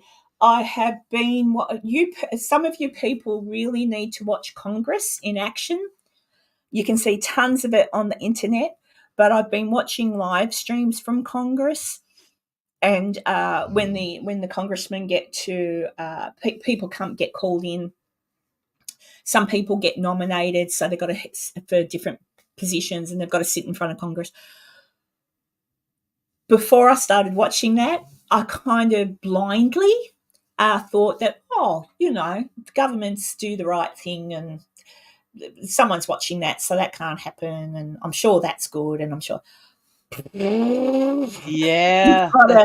It's kind of like, oh my God, you've got people in charge of the FBI that just blatantly tell fibs, and you're sitting there watching the congressman Yes. question them. This is the person in charge of the FBI, and the congressman will say, "We've got this in front of us," and they'll read from it, and they'll go, "Oh, look what you've done now," and they'll go. So, can you explain why the American people can't have this? I'm not going to talk about that. Right. Blah blah blah. I can't talk about that. And they'll go, "Why can't you talk about it?" And then they go on about it, and I just sit there thinking, "Oh my God, American people, quick, tune in and watch more of this, because if you're just relying on media, you're screwed. You'll just believe whatever you want. But Oh go in and yeah. watch No, you got to dive Congress. into it. Oh, just watch the Congress things. They talk to them. They've talked to who? What else was I watching? Oh, the tapes. There's they want the tapes, and I saw a thing the other day. Congress has come forward, indicted. Is that the right word? Indicted somebody and said, if you do not get us the video of President Biden answering all these questions, we will arrest you until Right. you. And this is the Attorney General, I think you call him, Enzo, if Enzo's listening. Mhm. And I'm like, oh, this is serious business. The American people should be able to see their president answering a whole heap of questions and not rely on a transcript of that video, where the transcript, by their own admission, has been Right. fixed to They're make doctored. sense. Yeah. That's what I'm they like, oh do. my God, what are the American people doing? I'd be jumping up and down. But as I say, it's Well, not like Mr. Jeff says, Biden's fault. they're preoccupied with TikTok. That's what's going on. Yeah, I just, It's the truth. yeah. So, Everybody turns a blind eye until the stuff hits the fan, and then they're the first ones to complain. yeah, and I don't like to say too much about it, because Australia, our politics is stupid too, and we always follow, like we're like little puppies after America generally. Like, what can we do? So, I think we're getting a bit stronger, but yeah, I'm hoping, however it works out. Honestly, it couldn't be worse than what it is now. So, however it works out, well, could. But however it works out in November, I hope America makes the right decision, and I hope everything goes well, and I hope that no war starts before Right. November. And if anybody's paying attention to that as well, there's a lot going on. Yeah, So that's the fingers scary crossed. part. Because if that happens, we're Australia's screwed as well. So's UK. We're all screwed. So let's fingers crossed. But anyway, that's all I'll say because I've got to watch it soon. Right. Yeah, I'll that's have just to entertain myself with that. But yeah, because they're scary. muting the microphones. I know the microphones are being muted, and I don't know. There's something. I mean, we'll see how it goes, but it's pretty one-sided. But Trump already said he doesn't care that it's one-sided. He knows it's one-sided, but he wanted to Right. agree with it because he said if he didn't agree to do it, that people would go, "Oh, you're frightened," and he said so. He'll just do Right. it. He's not really worried. So. Um, yeah, boo, yeah, Yeah. yeah. Now, this isn't political. This is just saying what could happen. I'm not picking a side. I don't care. Don't care. None Guess of we'll my all find business. out. Yeah, you'll all find out in the end. We'll But all but I find think out. if everybody He's still not blinking. oh no, they shouldn't laugh. It's 'cause they're not pulling the right string. Oh dear. I will make a political joke now. Just one. Obama's not there. That's what I that's what I'm saying, they're not pulling the right string. Yeah, they're not. The hand's not far enough up the ass. There you go, right. But that's Of the not business to do with end. the political party. That's just to do with this poor man. Like he shouldn't be there. I No, should he stop laughing. I'm shouldn't. going to stop laughing now. I'm going to. It's not fair because one day, who knows? I mean, there's Oh I think gosh. there should be an age limit, you know? Well, actually, it's kind of funny, isn't it? You'd think, but there's not because I think what it is that the younger one. There's a few young ones that are into politics, but it's kind of always been older people.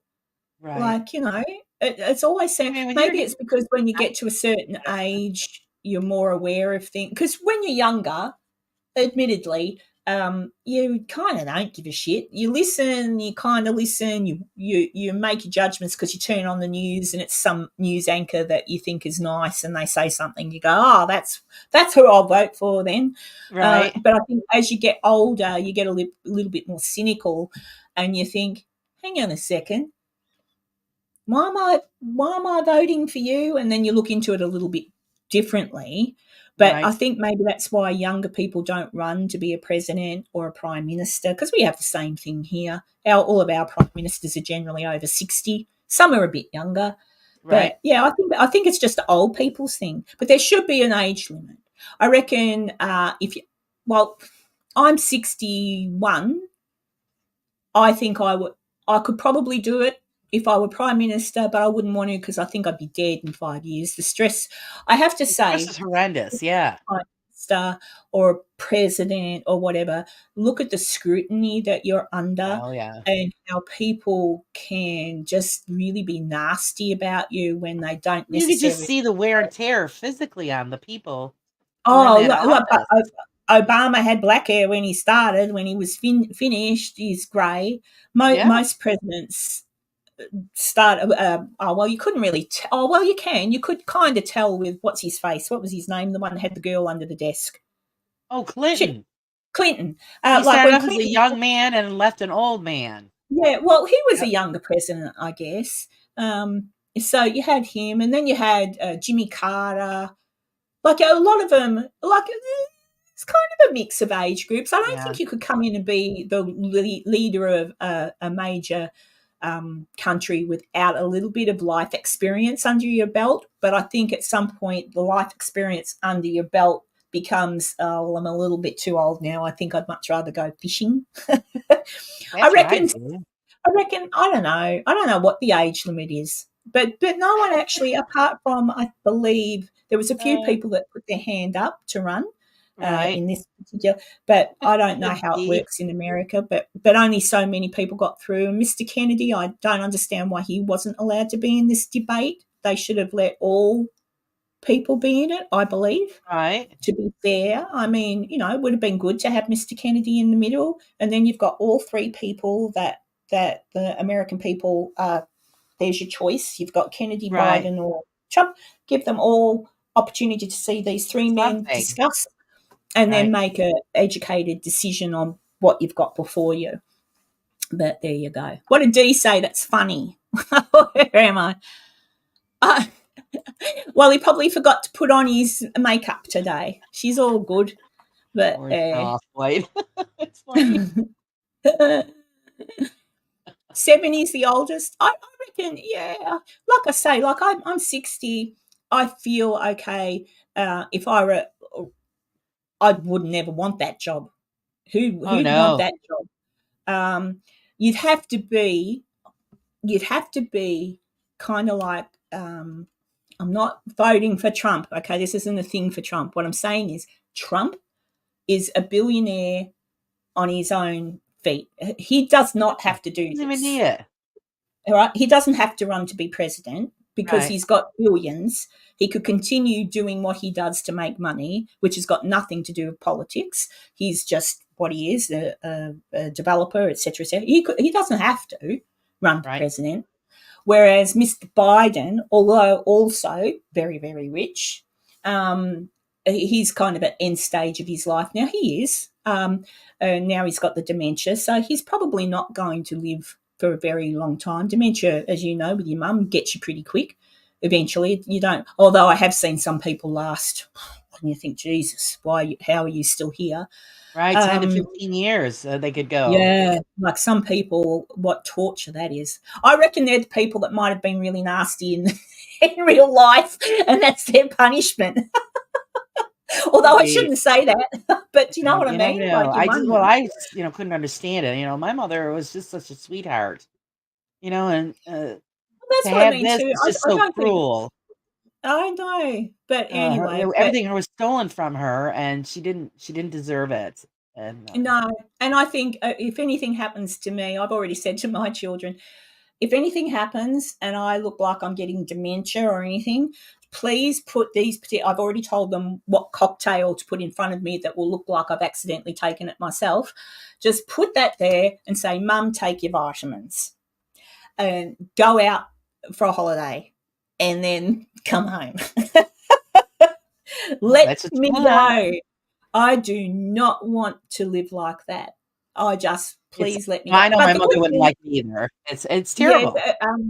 the good thing here, I don't know what it's like in America. I didn't bother to ask, but here in Australia, you can actually opt. You can do that if you choose to. You can do that. You can Oh, opt down oh, that I would like to I have bad to the my bone.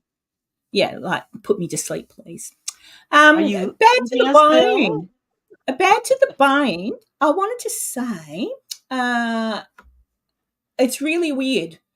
I tuned in to watch. It's weird.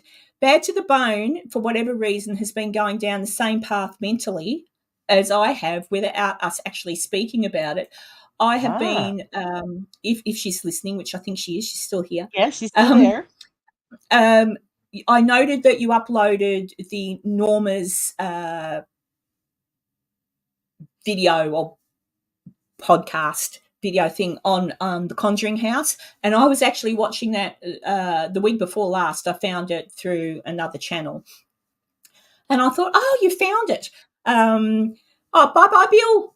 As I go, I'm leaving too in about 20 minutes. I keep it to 2 hours, Laura. Yeah, I wouldn't But stress your voice out. yeah, yeah, she uploaded the thing, and then therefore you've watched it too. Um, I think you're of the same opinion as I am on the Conjuring House. Full of shit. Shit. There could be a ghost there, but who knows? There could be a ghost in my toilet. There could be a ghost in the cupboard. There could be do you know what I mean? But it's very, Right. very interesting because it's sometimes funny. It is actually. It is sad. Right. Yeah, I uh, didn't even get a chance to watch the video yet. yeah, if you go, it's a listen. You don't need to necessarily watch it if you don't want to. There's a link in. Oh well, Bad to the Bones actually got it up on her channel, and in my video I did on why telling the truth is the right thing to do, I did put a link to it. But it's Norma, the lady who lived there for 26 years, wasn't it? I think. Yeah, it is. That's what everybody needs to go and listen to. She kind of goes all over the place a little bit, like she'll be talking about one thing, like I do. Maybe Right. she's like me. One minute she's talking about something, and then the next minute, but she goes over all the evidence, all the people that lived there, all the people that she knows died there. Right. Um, like she goes over the whole truth, and I'm still listening. I think I've got about another 10 minutes of it to listen to.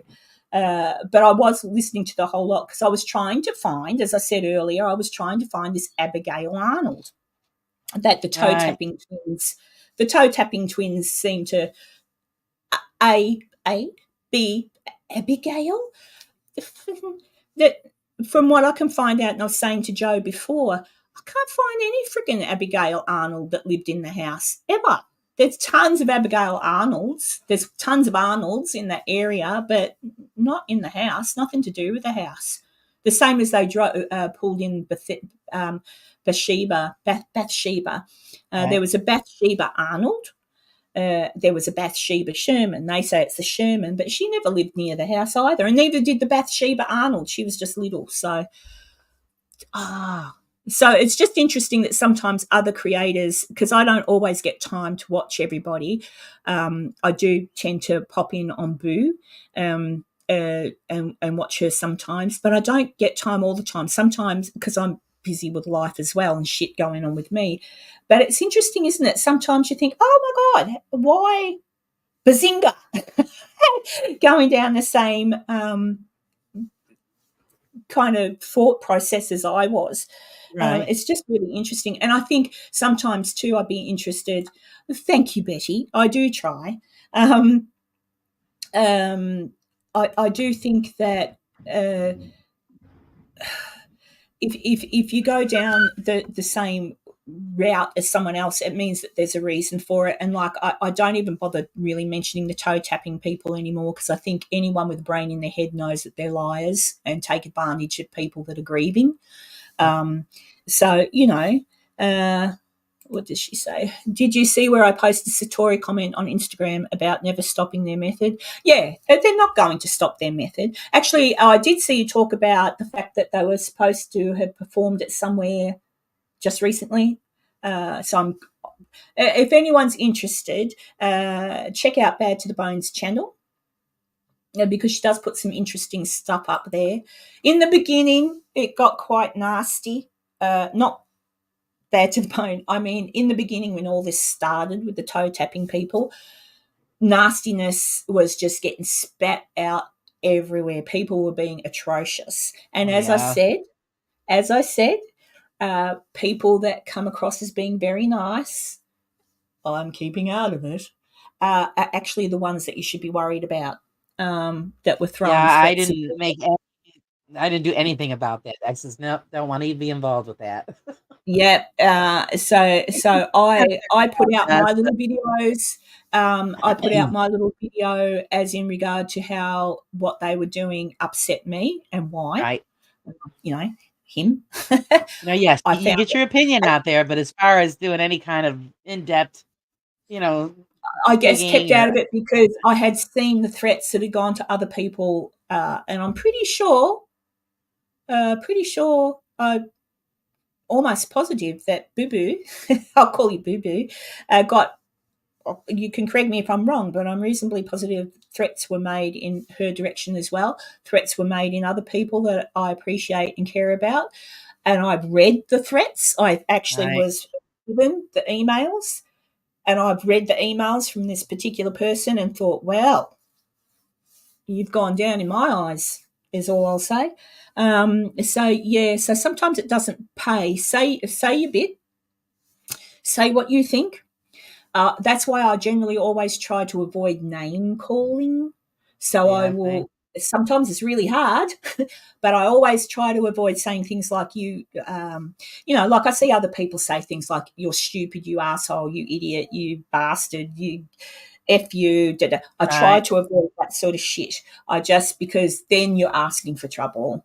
Right. So don't call them names. Don't But I did call the toe tappers. I said, what you do. I said what you are doing is despicable. So I did say that, but did I call them names? No, I said No. what you're Right. doing is despicable. Yeah. And I You think just if you, you just it's commented your opinion, and that's pretty much what I did. Just gave my opinion, and I moved on. 'Cause I yeah, always try to keep the filter up. Everybody, yeah, oh, Laura, you always smile, or you always do, but Laura does have an unfiltered side. hmm. Yeah. See, And that's right. You did too. Yeah, you did too. But she got caught out and right, withdrew. yeah, yeah. Yeah, yeah, yeah, yeah. Um, yeah, So yeah. yeah, Look, you have to try to yeah, keep the but filter. yeah. The problem is that, for example, I will say, like the two boys, Sam and Colby, right, that started the whole thing, really, didn't they? Um, I do believe it's my understanding, based on the paperwork that you sign when you go to the house, the Conjuring House. Right, Uh, you are not. They will not allow you. It's a contract. So if you make an episode about the Conjuring House and anything to do with it, the owners of the Conjuring House make you sign a contract that says you are not allowed to release an episode on this property until we view it and approve yes, it. yes, Right. So there you go. That's control in itself. Now, also being a high production thing, no matter what you think of those boys or their production, they all would also have to stick legally to certain things. So, in my opinion, conspiracy theory, whatever, I would dare say that those boys signed the contract, made the thing, and I don't think they believe it's true. I think they were put between a rock and a hard place. Whereas if they came out and said what they really think, because they signed those legal documents, right, you're stuck. You signed something that said you wouldn't say X, Y, and Z right. about this. So if you do, you'll get sued. Yep. If you don't, you get called names. So what are you going to do? So I think you know You just don't go. I think and even Joe is coming up against that at the moment with that Yeah, Hill yeah. With House the other thing. ones, yep. So he's coming up and he's getting things saying, if you do this, we are currently suing someone else for the same thing. Blah, blah, blah. Well, you know what? Well, hello. Go for it. And well, Um, exactly. And he said several times he's not saying that the place isn't haunted. no, He no, just no. But he's wants just proof of the of what their claims are. So if yeah. it's truth, why can't you, supply the documentation? Well, because they can't, because there is none. Exactly. So don't start threatening people with lawsuits when you made people pay to go there on those claims, and those claims are faulty because there's no documentation to back it up. So Joe has Yeah. every right to pull them into court as well because, Well, it's fraud. yeah, and that's what I think too. Um, that when you go to play, they charge a fortune. Charge a fortune. Like when I went to Yeah. Waverley. Now Waverley Hills, a sanatorium. When I went there, that cost me 1,200 American dollars. Right, I paid for everything that trip. So I paid 1,200 for there. Now, for me, luckily I was working at the time. That was a ton of money because that's 1,200 American dollars. So do the conversion. Um, for me, that was worth it because I had watched this place over the years and seen many, many people go to it, and I was hopeful that based on what I had seen, that I might truly, really, honestly have some kind of experience there. I did have the singing ghost thing, but as I said, because Cassie and Ron and Jason were there, and because it sounded like a female singing, although I said to Cassie, "Was that you?" in the moment, she said no, but maybe it was. So I have to rule that out. So other than that, nothing happened there. I was happy to pay that because also I knew the history of the place. So Right. I had researched and knew that the story about the nurse in room 502 was a false story, never happened. So I'd already researched, I already knew. So I didn't mind paying the money because for me that was an experience. Would I do it again? Absolutely not. Way too much money. Way too much money. But I can understand why they need to charge it, because if they don't charge that kind of money, it's a huge expense to keep that place. Otherwise, it'll get knocked down one day. Someone will just go Right. in and say, no, we're developing. Because where it is, it's prime estate as well. Oh, Yeah, Waverley. Yeah, Waverley. Um, yes, I will. Just send me a message. I will. Yeah, so I did a deep dive into Waverley, so I know the truth about it, and I know what stories are bullshit. But I was happy to pay that money. Whereas when I went to Bobby Mackey's, for example, right. again, I had done a bit of a deep dive, so I knew the stories about the well. I knew the stories about the head down the well, and I knew that was all rubbish as well. Okay, and again, nothing happened there. And I sat in on my own in the dark up the end by myself. Right. Now, it's not to say it's not haunted, because it does. That particular piece of land does have a history with the mafia. But the stories, oh, puppy, you're doing it again. It's not a pillow, it's a keyboard. So there Not is to stuff. him. Yeah. Yeah. Yeah. We can have a chat about that if you like. Yeah. But yeah, it's kind of like, do the deep dive, know the truth. Don't go in and go, oh, really? A nurse hung herself? Oh my God. No, never did. Couldn't have happened. And anyway. And people say there's evil entities there as well. I find that one a little bit hard to believe, because also with Waverley, I did do episodes on this, people, if you want to go find them somewhere. I'm not sure where they are, but I've done a Waverley They're out episode. there. The thing about the evil things and all that, when it was the tuberculosis hospital or sanatorium, Right. it was actually, despite the death, despite the fact that people were dying there, it was actually a really good place. They had community there. They had dances. They had movie time. They had community where everyone worried about everybody else. You know, if someone Right. disappeared for a day or two, and the reason the bodies were taken out through the death tunnel was that was the way they were taken out. They took them out Right. that way to avoid going out the front. Yeah, on my channel I did 1D, I think. That it was done. They took the people out of their rooms at night time, so everybody else was asleep. They Right. didn't want people to be upset by seeing a friend being removed. Exactly. So So you that, just made it but more, yeah, private. and Right. the hearses would wait out the back. So where that Right. tunnel exits, that's where the hearses would show up to collect the dead bodies, because their morgue there, and Bad to the Bone knows this, the Borg. Morgue. I know them. Yeah. The morgue is only tiny. They only had a tiny place which held only a few bodies. It was kind of like the waiting time until you went down the thing. And there was, so it was done tastefully. There was nothing horrific about it. Yes, there was a lot of deaths, but not as many as they said. Like people have indicated that it was a continual bloody production line of bodies going up and down. No, it wasn't. It wasn't. So it wasn't a horrific place. The only time it was ever not a very nice place was way after that, when it became a nursing home, an elderly nursing home, where they Right. did do the wrong thing. They did. They put some people up on, I think it was the third floor. I'd have to look back at my video again.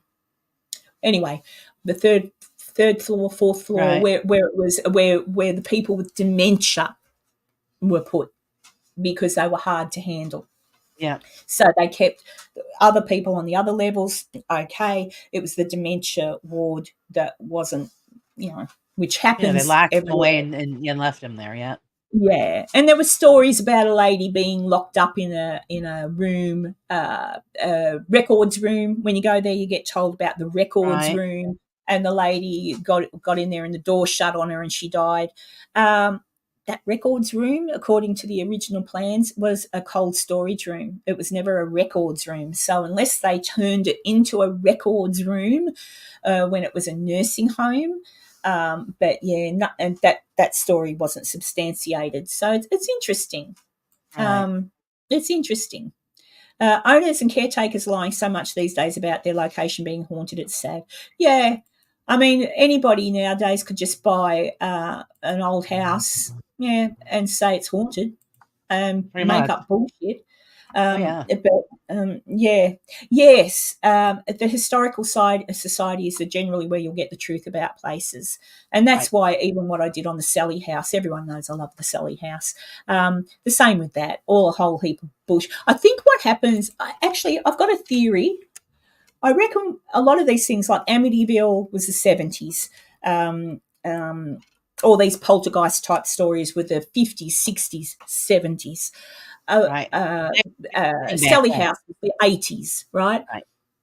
Before we had the ability of internet and databases that we could get from the internet. Before that, if you wanted to research something, you had to physically go to the Yes. place or the town where those events took place. You would have had to have physically gone to the library, to the, I don't know what you call them in America, to the, like, the county, like where they keep records. Right. It would Right. have Where been the a lot clerk's of, offices, all the county departments. yeah. Yes. Records. Yep. So if I was someone making up stories, like the Sally House thing, for example, uh, you would have been right to think no one's ever going to be able to check my bullshit.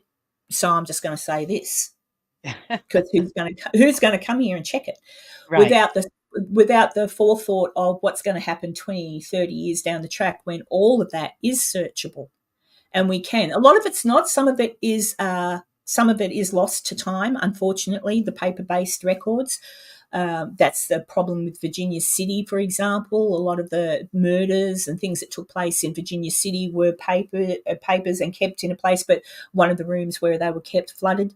So that paperwork is still in the hands of the sheriff's department, and I think they Right. are making efforts to go through it and try. But it'd Try to be restore it. moldy, it'd be destroyed. So Yeah. unfortunately, unfortunately, that's what happened. But now we can research these things. So even with places like the Hill House, who, when you go there, you're told you are not to tape them or film them while they're telling you the history of the place. You are Right. not to question the history of the place. And it's apparently written, Joe's got to look at it, I think, if he hasn't already. It's apparently written in the contract that you sign that you won't question the history. Yep. I think, well, Right as I said there. before, It's I a haven't ton of signed red anything. flags.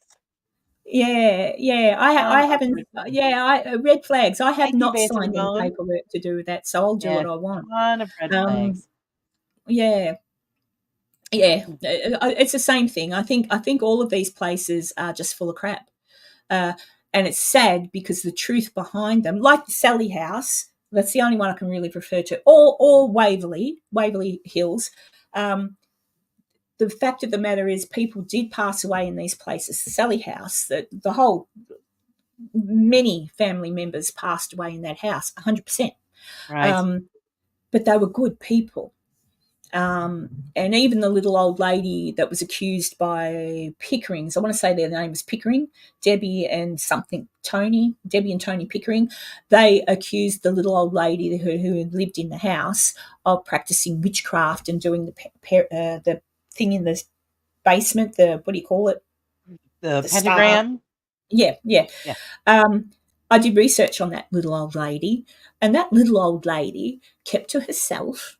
She went to church every Sunday. She was a nana. She was a mum. She was a lovely lady who, in the end, got ill, old age, and had to go into a nursing home. So they picked that lady's name and turned her into a witch Right. that practiced evil in the house, and that's where Sally was evoked, or Sally. Oh, and then there's Sally is the little girl that was murdered by the doctor in the Right. house. Right. That's not even true.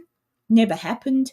But when they wrote that story and told that story, there wouldn't have been any way for people to verify that because of when they made the story.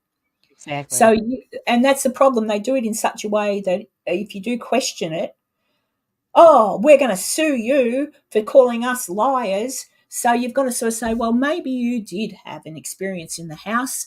Possibly one of the spirits of the family members that did pass away in the house might have done something. Maybe a door did shut or whatever. Right. But back in the day, around Amityville, all of these houses, Conjuring, movies that were out and big at the moment were, the Poltergeist movies, Right. all these horror movies, Exorcist, all of these horror movies and horror stories were making people money. So if you're that way inclined, which some of these people are, that's a perfect way to make money, to make up some story and know that no one can really check it at that Exactly. time. Now it can be checked. Now you can see that the owners of the Sally House were a good family. They owned nearly all of that stretch of Atchison. The doctor was the mayor of Atchison, great Right. reputation. He was a bit of a character, actually. And then you've got the lovely families that lived there. So, yeah, and as Bad to the Bone says, they've done the same thing with that poor woman, Bathsheba at Bathsheba. Conjuring Yeah. House. She was just a nana, a mum. She had, I think, 12 kids. I think that's what I looked at, 12 or They all 13. did back then. Some of them died when they were babies, Or which was 12 or normal back plus, then. it's wow. Yeah, yeah, exactly. She Yeah, did mind that's business, and so yeah. so I think the way the paranormal is moving at the moment, not maybe. I'm on the fence with debunking, and when I say on the fence with debunking, what I mean is there's debunking of people putting episodes together, like, oh, that's fake, sort of like what The Shape does and all that. Right. There's that debunking, but then I'm a more, and much with what Bad to the Bone does as well, and even you, Laura, with the questioning, I'm more on the debunking side of not so much what they're faking, but the historical debunking. Right. I love going into the history of these places. I can't say with 100% certainty that nobody has had an experience in these houses. I can't say they're not haunted. But what I can work out is the stories being told, if they're true, false, if there's any validity to them, and at least put the truth out. So, like I say, the Hill House could well be haunted by the two little old ladies who passed away Sure. there. Conjuring House. Yeah, we are detectives. We are. I think I could go along with Searching that. for the truth in history. Yeah, we're history detectives, and I think that's the way I like to go because I already know that I can watch any paranormal show, uh, and they could say, the door just banged shut, or did you hear that voice? And it's all going to be the same old same. Either it did door shut, was it the wind, or if it's something extraordinary like, oh my God, there's a shadow person in the corner. I was scratched. Whatever. Right. I, That's I, pretty I much what it can't. I is. Yeah. can't watch it anymore. I do like to watch, as I say, I do like to watch the Ouija brothers because a lot of the times when those boys go in, I haven't seen them yet claim that anything is paranormal. They just go into these Yeah. places, and the places they go to are cool. Yeah, they're And like they were at a fantastic. building, so I love old buildings. Even my friend Heather from Come Hither with Heather, Right. she doesn't. She does sometimes do paranormal, but she goes to abandoned buildings. And some of the places she goes to, like, I don't know how she gets in. I'm planning to go to Adelaide to visit her and try it. So I don't want to get arrested for trespass. Right, right. But some of the places she goes to are magical. They're so old. Like she went to an old army base and it's still got bunkers from World War II Yeah, you underneath it. And love I'm it. like, how do you find Great. these? So that fascinates me in that the history of that place. Right. And if you're while you're at these places, if something strange should happen, great. What was that? But yeah, I'm so slowly floating away from worrying about people saying they're catching ghosts in these haunted places to more so, well, what is that place you just went to? That's fascinating. What's the Right. history behind that? And Right. could the history behind that be what you were feeling? And does that building maintain the energy from the people that have passed? So I'm very, very cynical and skeptical, but I believe. So I'm not a skeptic that says, no such thing as ghosts, Right. because I can't say that because of what happened to me after my son died. Right. That was weird. Was it a ghost? No, not a ghost I could see, but weird things happened that I cannot explain Right. logically. So I'll let that lay where it lays. But I have been to many of these haunted places. As much as I want something to happen, nothing's happened. I've heard noises, but it's turned out to be the wind blowing like at the Mackey Mansion. They've got shutters on the Right. windows that weren't there originally with the house. They were put in years later. Afterwards, But those yeah. shutters aren't. If it's windy and the wind hits from a specific direction, those shutters go bum bum bum bum bum bum bum bum bum. Right. And I've heard people go, "Oh my God, there's knocking! Oh no, there's not." It's the No, shutters. yeah, see, that's what they jump right to. Yeah, It's and paranormal. me and my raccoons. Me and my raccoons. Oh, I say, sure, it's not a raccoon, because at the Mackey Mansion there is a family of raccoons. Well, there you go. And I have watched raccoons on film, not live. I've still got to see one live, so I can grab it and kiss it. But I won't because they'll probably bite me and I'll get rabies. But I've seen them They are adorable. climb up into the attic and all that sort of thing. So, and nocturnal. They're nocturnal. So any nocturnal, here And they're we have, very smart. and they're Very, very incredibly smart. smart. Yes. So, We've things had like, some around here. If you leave the garbage out in a bag and it's tied, they'll untie the bag. well, they've got Take out, opposable yeah, thumbs. and take out what they want, and it's very neat. And Yeah. And that's why with you, Laura, with hearing the footsteps in your attic, put a camera up there, put it up at night, because if it is an animal, a raccoon with bloody clever, and if it is, catch one and keep it as a pet. But because that way at least you can rule out. So if you can get a camera up there at night time and just let it run and record, right, and you hear the noises, it would be great to rule out, could that be? Because I know that I've had possums in my roof when I lived in an old farmhouse. I was right, living in an old farmhouse. It was 120 years old. I never had ghosts. But sometimes it was a nighttime on the roof. I'd swear to God there was a man walking on the roof. I swear to God, in work boots. Like, that's how yes, loud that it was. heavy, loud walking. Yeah. Yes, And one night I got so angry about it because I thought, what bastard is out there? So I got up and I grabbed, I at that point, being a single mum, I had a baseball bat. I right, grabbed it and I went outside and I had the torch and I looked. A frigate, it was a possum. He was only this big. He was a big possum. It was a right, freaking possum. Sounded like a man on my roof in work boots. That's how loud it was. And I right. thought, oh, well, that's good that it's a possum. So after that, the possum got lots of fruit and things left out for it. Once I realised it was a possum. And when I heard the Right. noise, then I knew.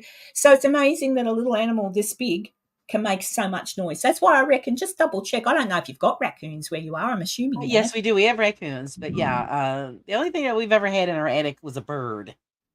Yeah, but you never know. And then So you might yeah. have a pet raccoon. I'd be jealous. Uh, well, we I'd can be catch one jealous. and mail it to you. Yeah, I just love it. If you That's get a them as good a idea. baby, you can make a pet out of them. I reckon you could as an adult. I've seen that man. No, Has they get a anyone little else cranky seen when that they're man that adults. the man that feeds all the raccoons hot dogs? He's got a name. He's got a channel. And there's Jeez. like, I don't know how many, 50 raccoons come up to his thing at night and he just feeds them all meat and hot dogs. And Yeah, as long I'd as be you in put it out there, they'll heaven. show up. I would be in heaven. I can tell you Yeah, now. but I'm in heaven because I've got the wild birds that come and eat out of my hands in my backyard. But if I had little furry critters that did it around here, I haven't got any possums or anything because it's a relatively new estate and they knocked down all of the the bush. wildlife, yeah. So maybe eventually, hopefully, like I encourage wildlife into my backyard.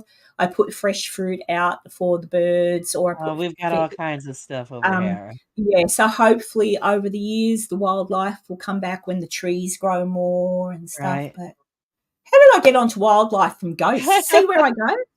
Actually, we Ah, got a little Enzo. nervous because the bears are starting to get a little too close. But Yeah, I am. If Enzo was here,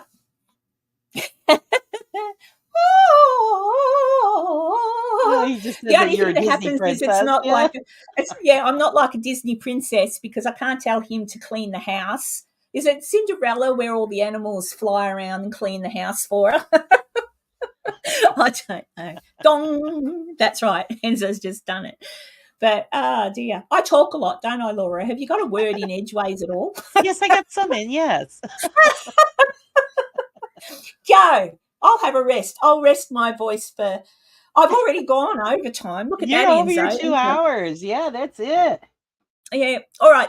I'll let Laura have the last word because all I've done is gone blah blah blah Oh, blah blah. I I've got been to on a say, bit of I a had a great tangent time. today. I enjoyed it, and I want to thank you for inviting me. And also, just to let anybody out there in chat or out there in Australia, if they want to be interviewed on my program, you are more than willing. Just contact me. I would love to do it. And that's pretty much about it. You guys know about me, and if you don't, just watch my interviews, and you guys will see what I'm all about. Don't worry, I don't attack anybody if I don't have No, to. she's really nice. That's why I like her. She doesn't call people names or anything like that. As much Everything's as you very might want to. fair. Yeah. So yeah, I had a great time, and maybe we could do it again. I'll have you on next time, and we Oh, can get that's you true. I chatting could come on. on. We can Yeah. get you chatting on my channel. Yeah. And Bad to the Bone hit me up. Come through my Facebook page thing. I don't know. Email. Hang on. I think I've emailed you, but I don't know. I think we have emailed before. Have a look. Just email me. And yeah, I'm sorry I talked so much. Well, we got it. It was a I great must. It's because my voice conversation. is feeling better. You see. See, Now you show up, Shape. Now the you show up. shape. See, Actually, I've got a Shape put out an episode yesterday. Was it yesterday, Shape? I haven't had it. I started to watch it. I must go and watch it. I like yes, Shape's I watched it. episode. I love it. I love everything he puts out. He's I've funny. Well, also he I knows. pass them along and told everybody don't drink anything when you're watching the programs that he posts. I said because you will end up spitting it all out. I am He makes me amazing. laugh. I love Yeah, it. no worries, Bad to the Bone. Yeah, no, I do like the Shape. I like his accent. And I like it. Every now and then when I watch him, he'll talk about someone's car, and I think people know when I went to the God, what's it called? The Octagon Hall, because it's in Kentucky. Right. Um, the boy that was showing us around, that real Southern accent. There's something about the way a Southern man says the word vehicle.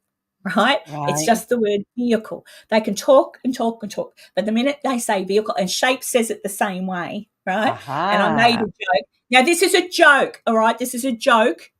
I'm about to say a joke, and it's a bit sexist, all right? But if I were in the vicinity of a man and looking for a man, which I'm not, but let's just say I was, and he was Southern, the only word he'd have to repeat in my ear to make my underpants melt off would be vehicle. I That's don't great. know. I don't know what it is about that. It's kind of like I can't say it. Ah, I can't say vehicle, but it that's makes me funny. giggle. So yeah. And when I was there at the Octagon Hall, the young boy, he wasn't going to make my. That wasn't going to happen, but he said it, and I went, "Oh, say it again." And the young boy looked at Well, me, and I not for said, "I nothing. I mean, I it wanted helps to out say that vehicle." it helps out that the shape is a hottie. Oh, yeah. So that Well, helps out. actually, the Shape is a good-looking man. We just don't see his face on his show. I know. Um, Excuse me. yeah, but that's all Um, right. But yeah, but my favorite uh, part is when he gets to the part in the video and he gets disgusted and he says, "That's it. I'm out of here." And he throws the mic down and walks out. I yeah. just But you die know he's laughing coming back. every time. And Betty, I think just about everyone here in the shape Oh, see what we did? in the shape. No, about everyone here in the chat is here for you at this time in your life, and there's maybe one day, maybe one day I can do a little. Maybe one day soon I'll do a little thing and on grief because. I'm a counsellor, but I'm not working as one. Okay, but I've studied grief counselling, and I Right. even having studied it, it didn't help me any. No, no, it's a process that All right, everybody because has it's to go very through because yeah, it's everybody very grieves different. differently.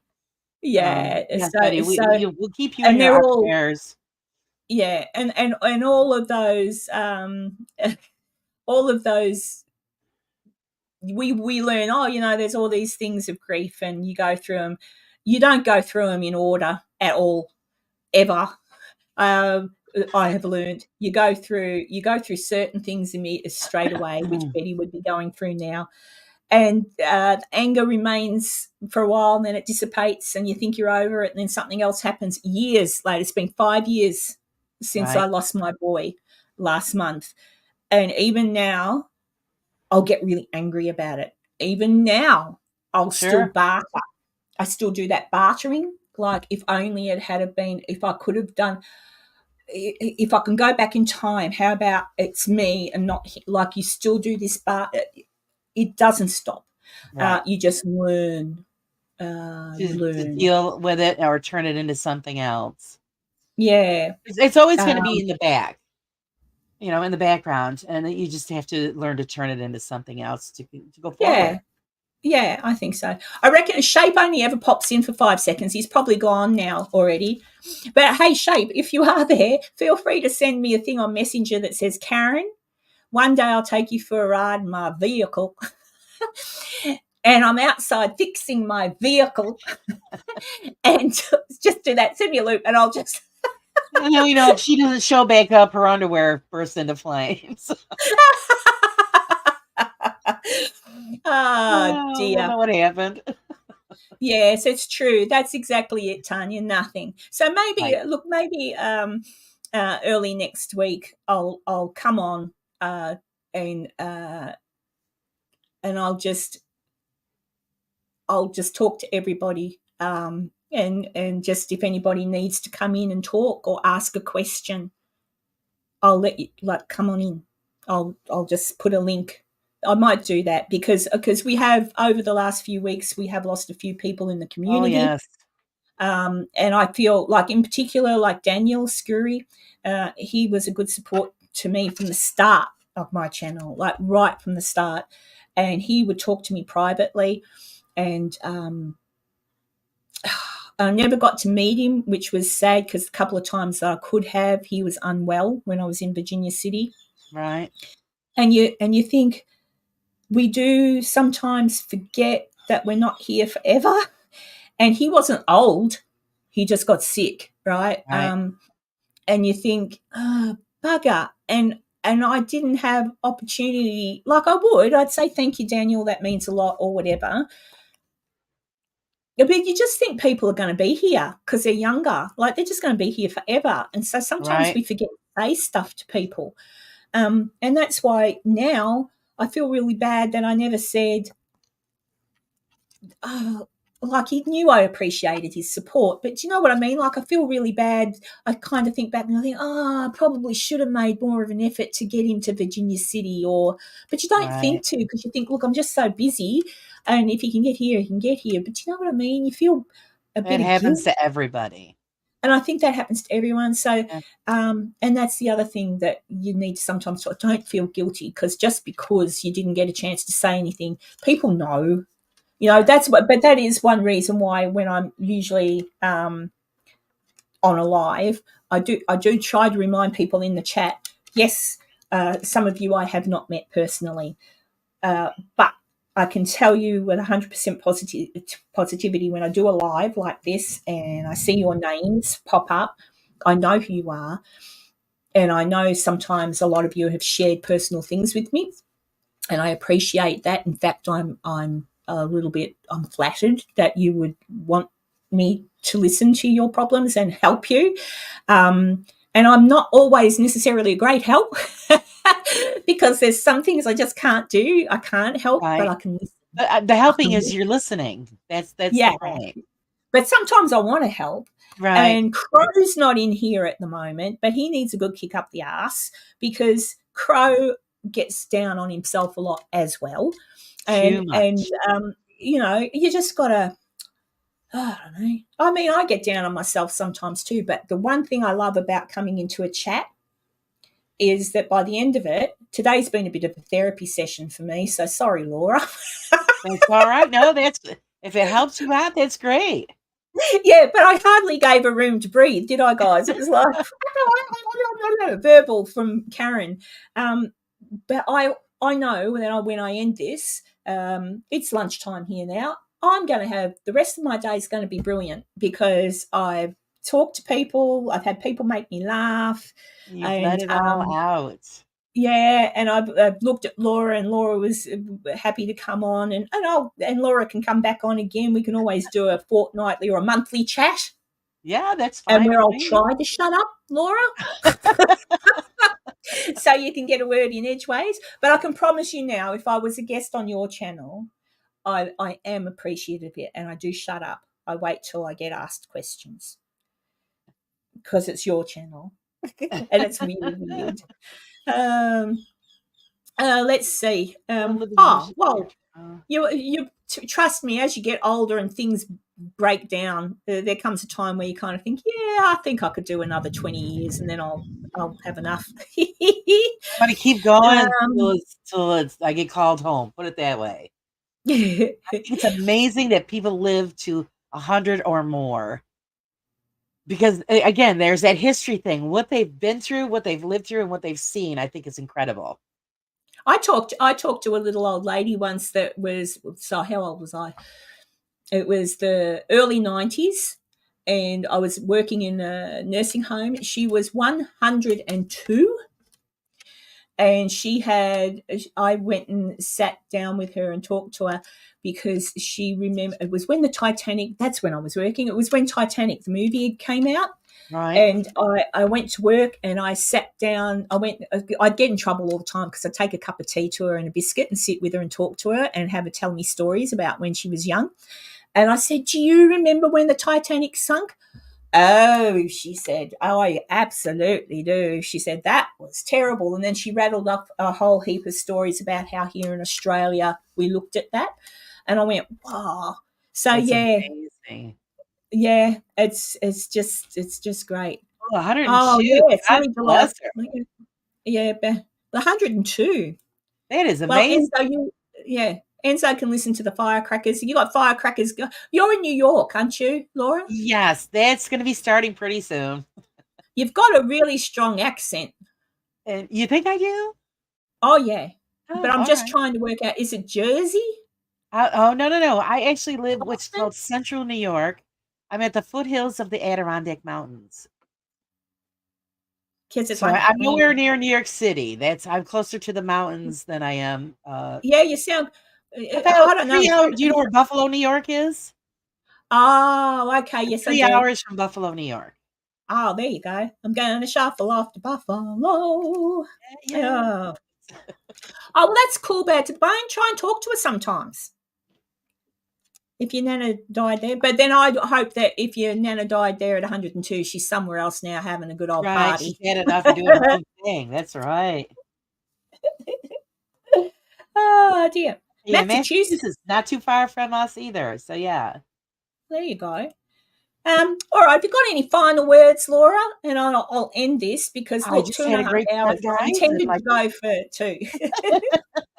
I really enjoyed it. Anytime you want me back, just let me know. I will invite you to be online. And again, if anybody wants to be interviewed by me, just let me know. Just message me. I'm more than willing. Doors open for everybody.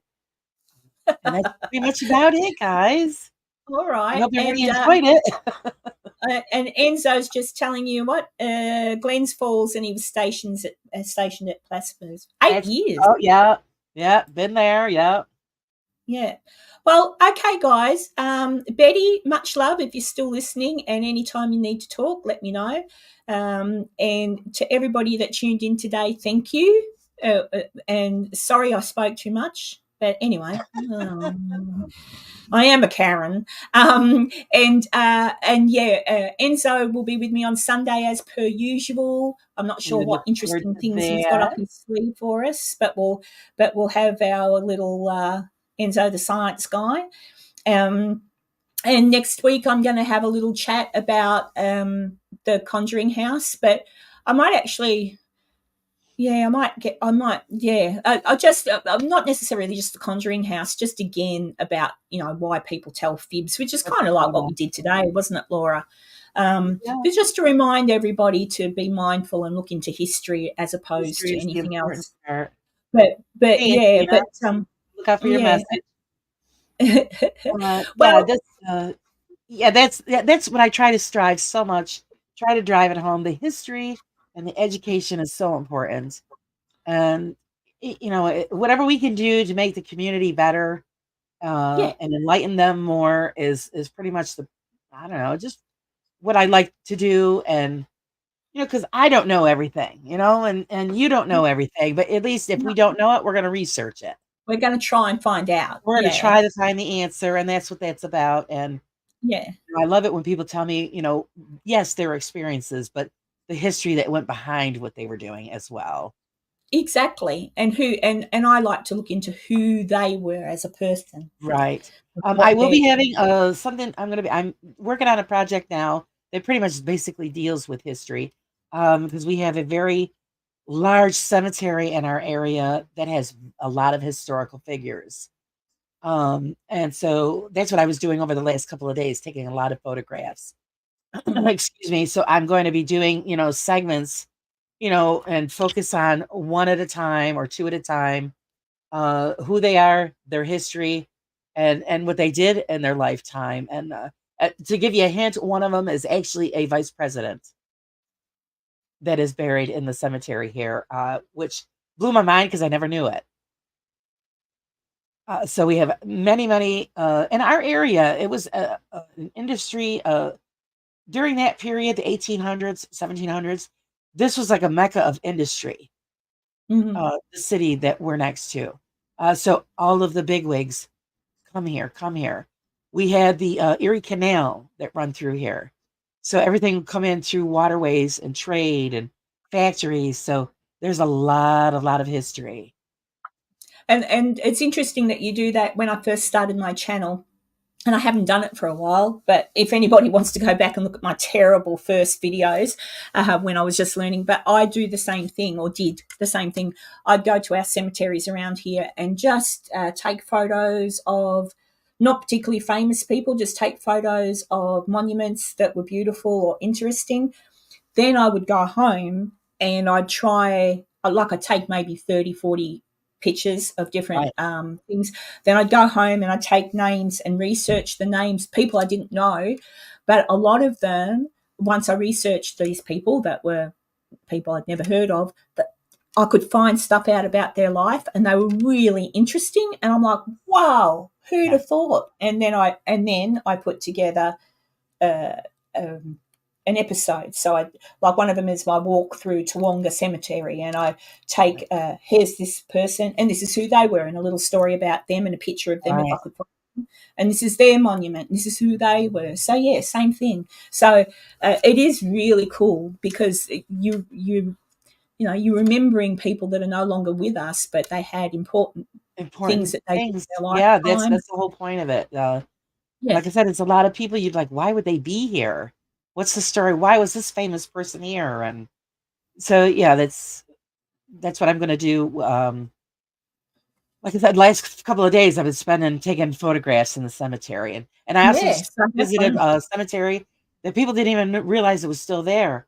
Had to do with Revolutionary War uh, period. What was General Steuben, Hmm. big during that time, very famous, and my husband and I found this cemetery in the middle of nowhere on a dirt road in the woods, and they take care of it. And it had security cameras. I'm just laughing. I'm listening to you, but I'm laughing because Catherine's just come into the chat. Yes, and that's the all right, fourth or Catherine. fifth time. Yeah. I've said goodbye there. Tanya's done a Catherine. She's like the fourth or fifth time I've said, okay, we're going now. And then we started to talk again. All right. We're going now. Yes. And thank you again so much, everybody. And yes, Caroline, if you have a look back through my catalogue of really old things, or just type in, I think you could do a search on someone's channel for, just type in Tu Wong and you'll see it's only, I think, 10-minute video, but I did a thing on Tu Wong. And go over and check out Raw Side and subscribe so you can keep an eye on when she starts doing these things, and it'll be really cool. And I'm going. I had a great time, so guys. Everybody, bye-bye. Yeah, and I'll see you all on Sunday. Bye.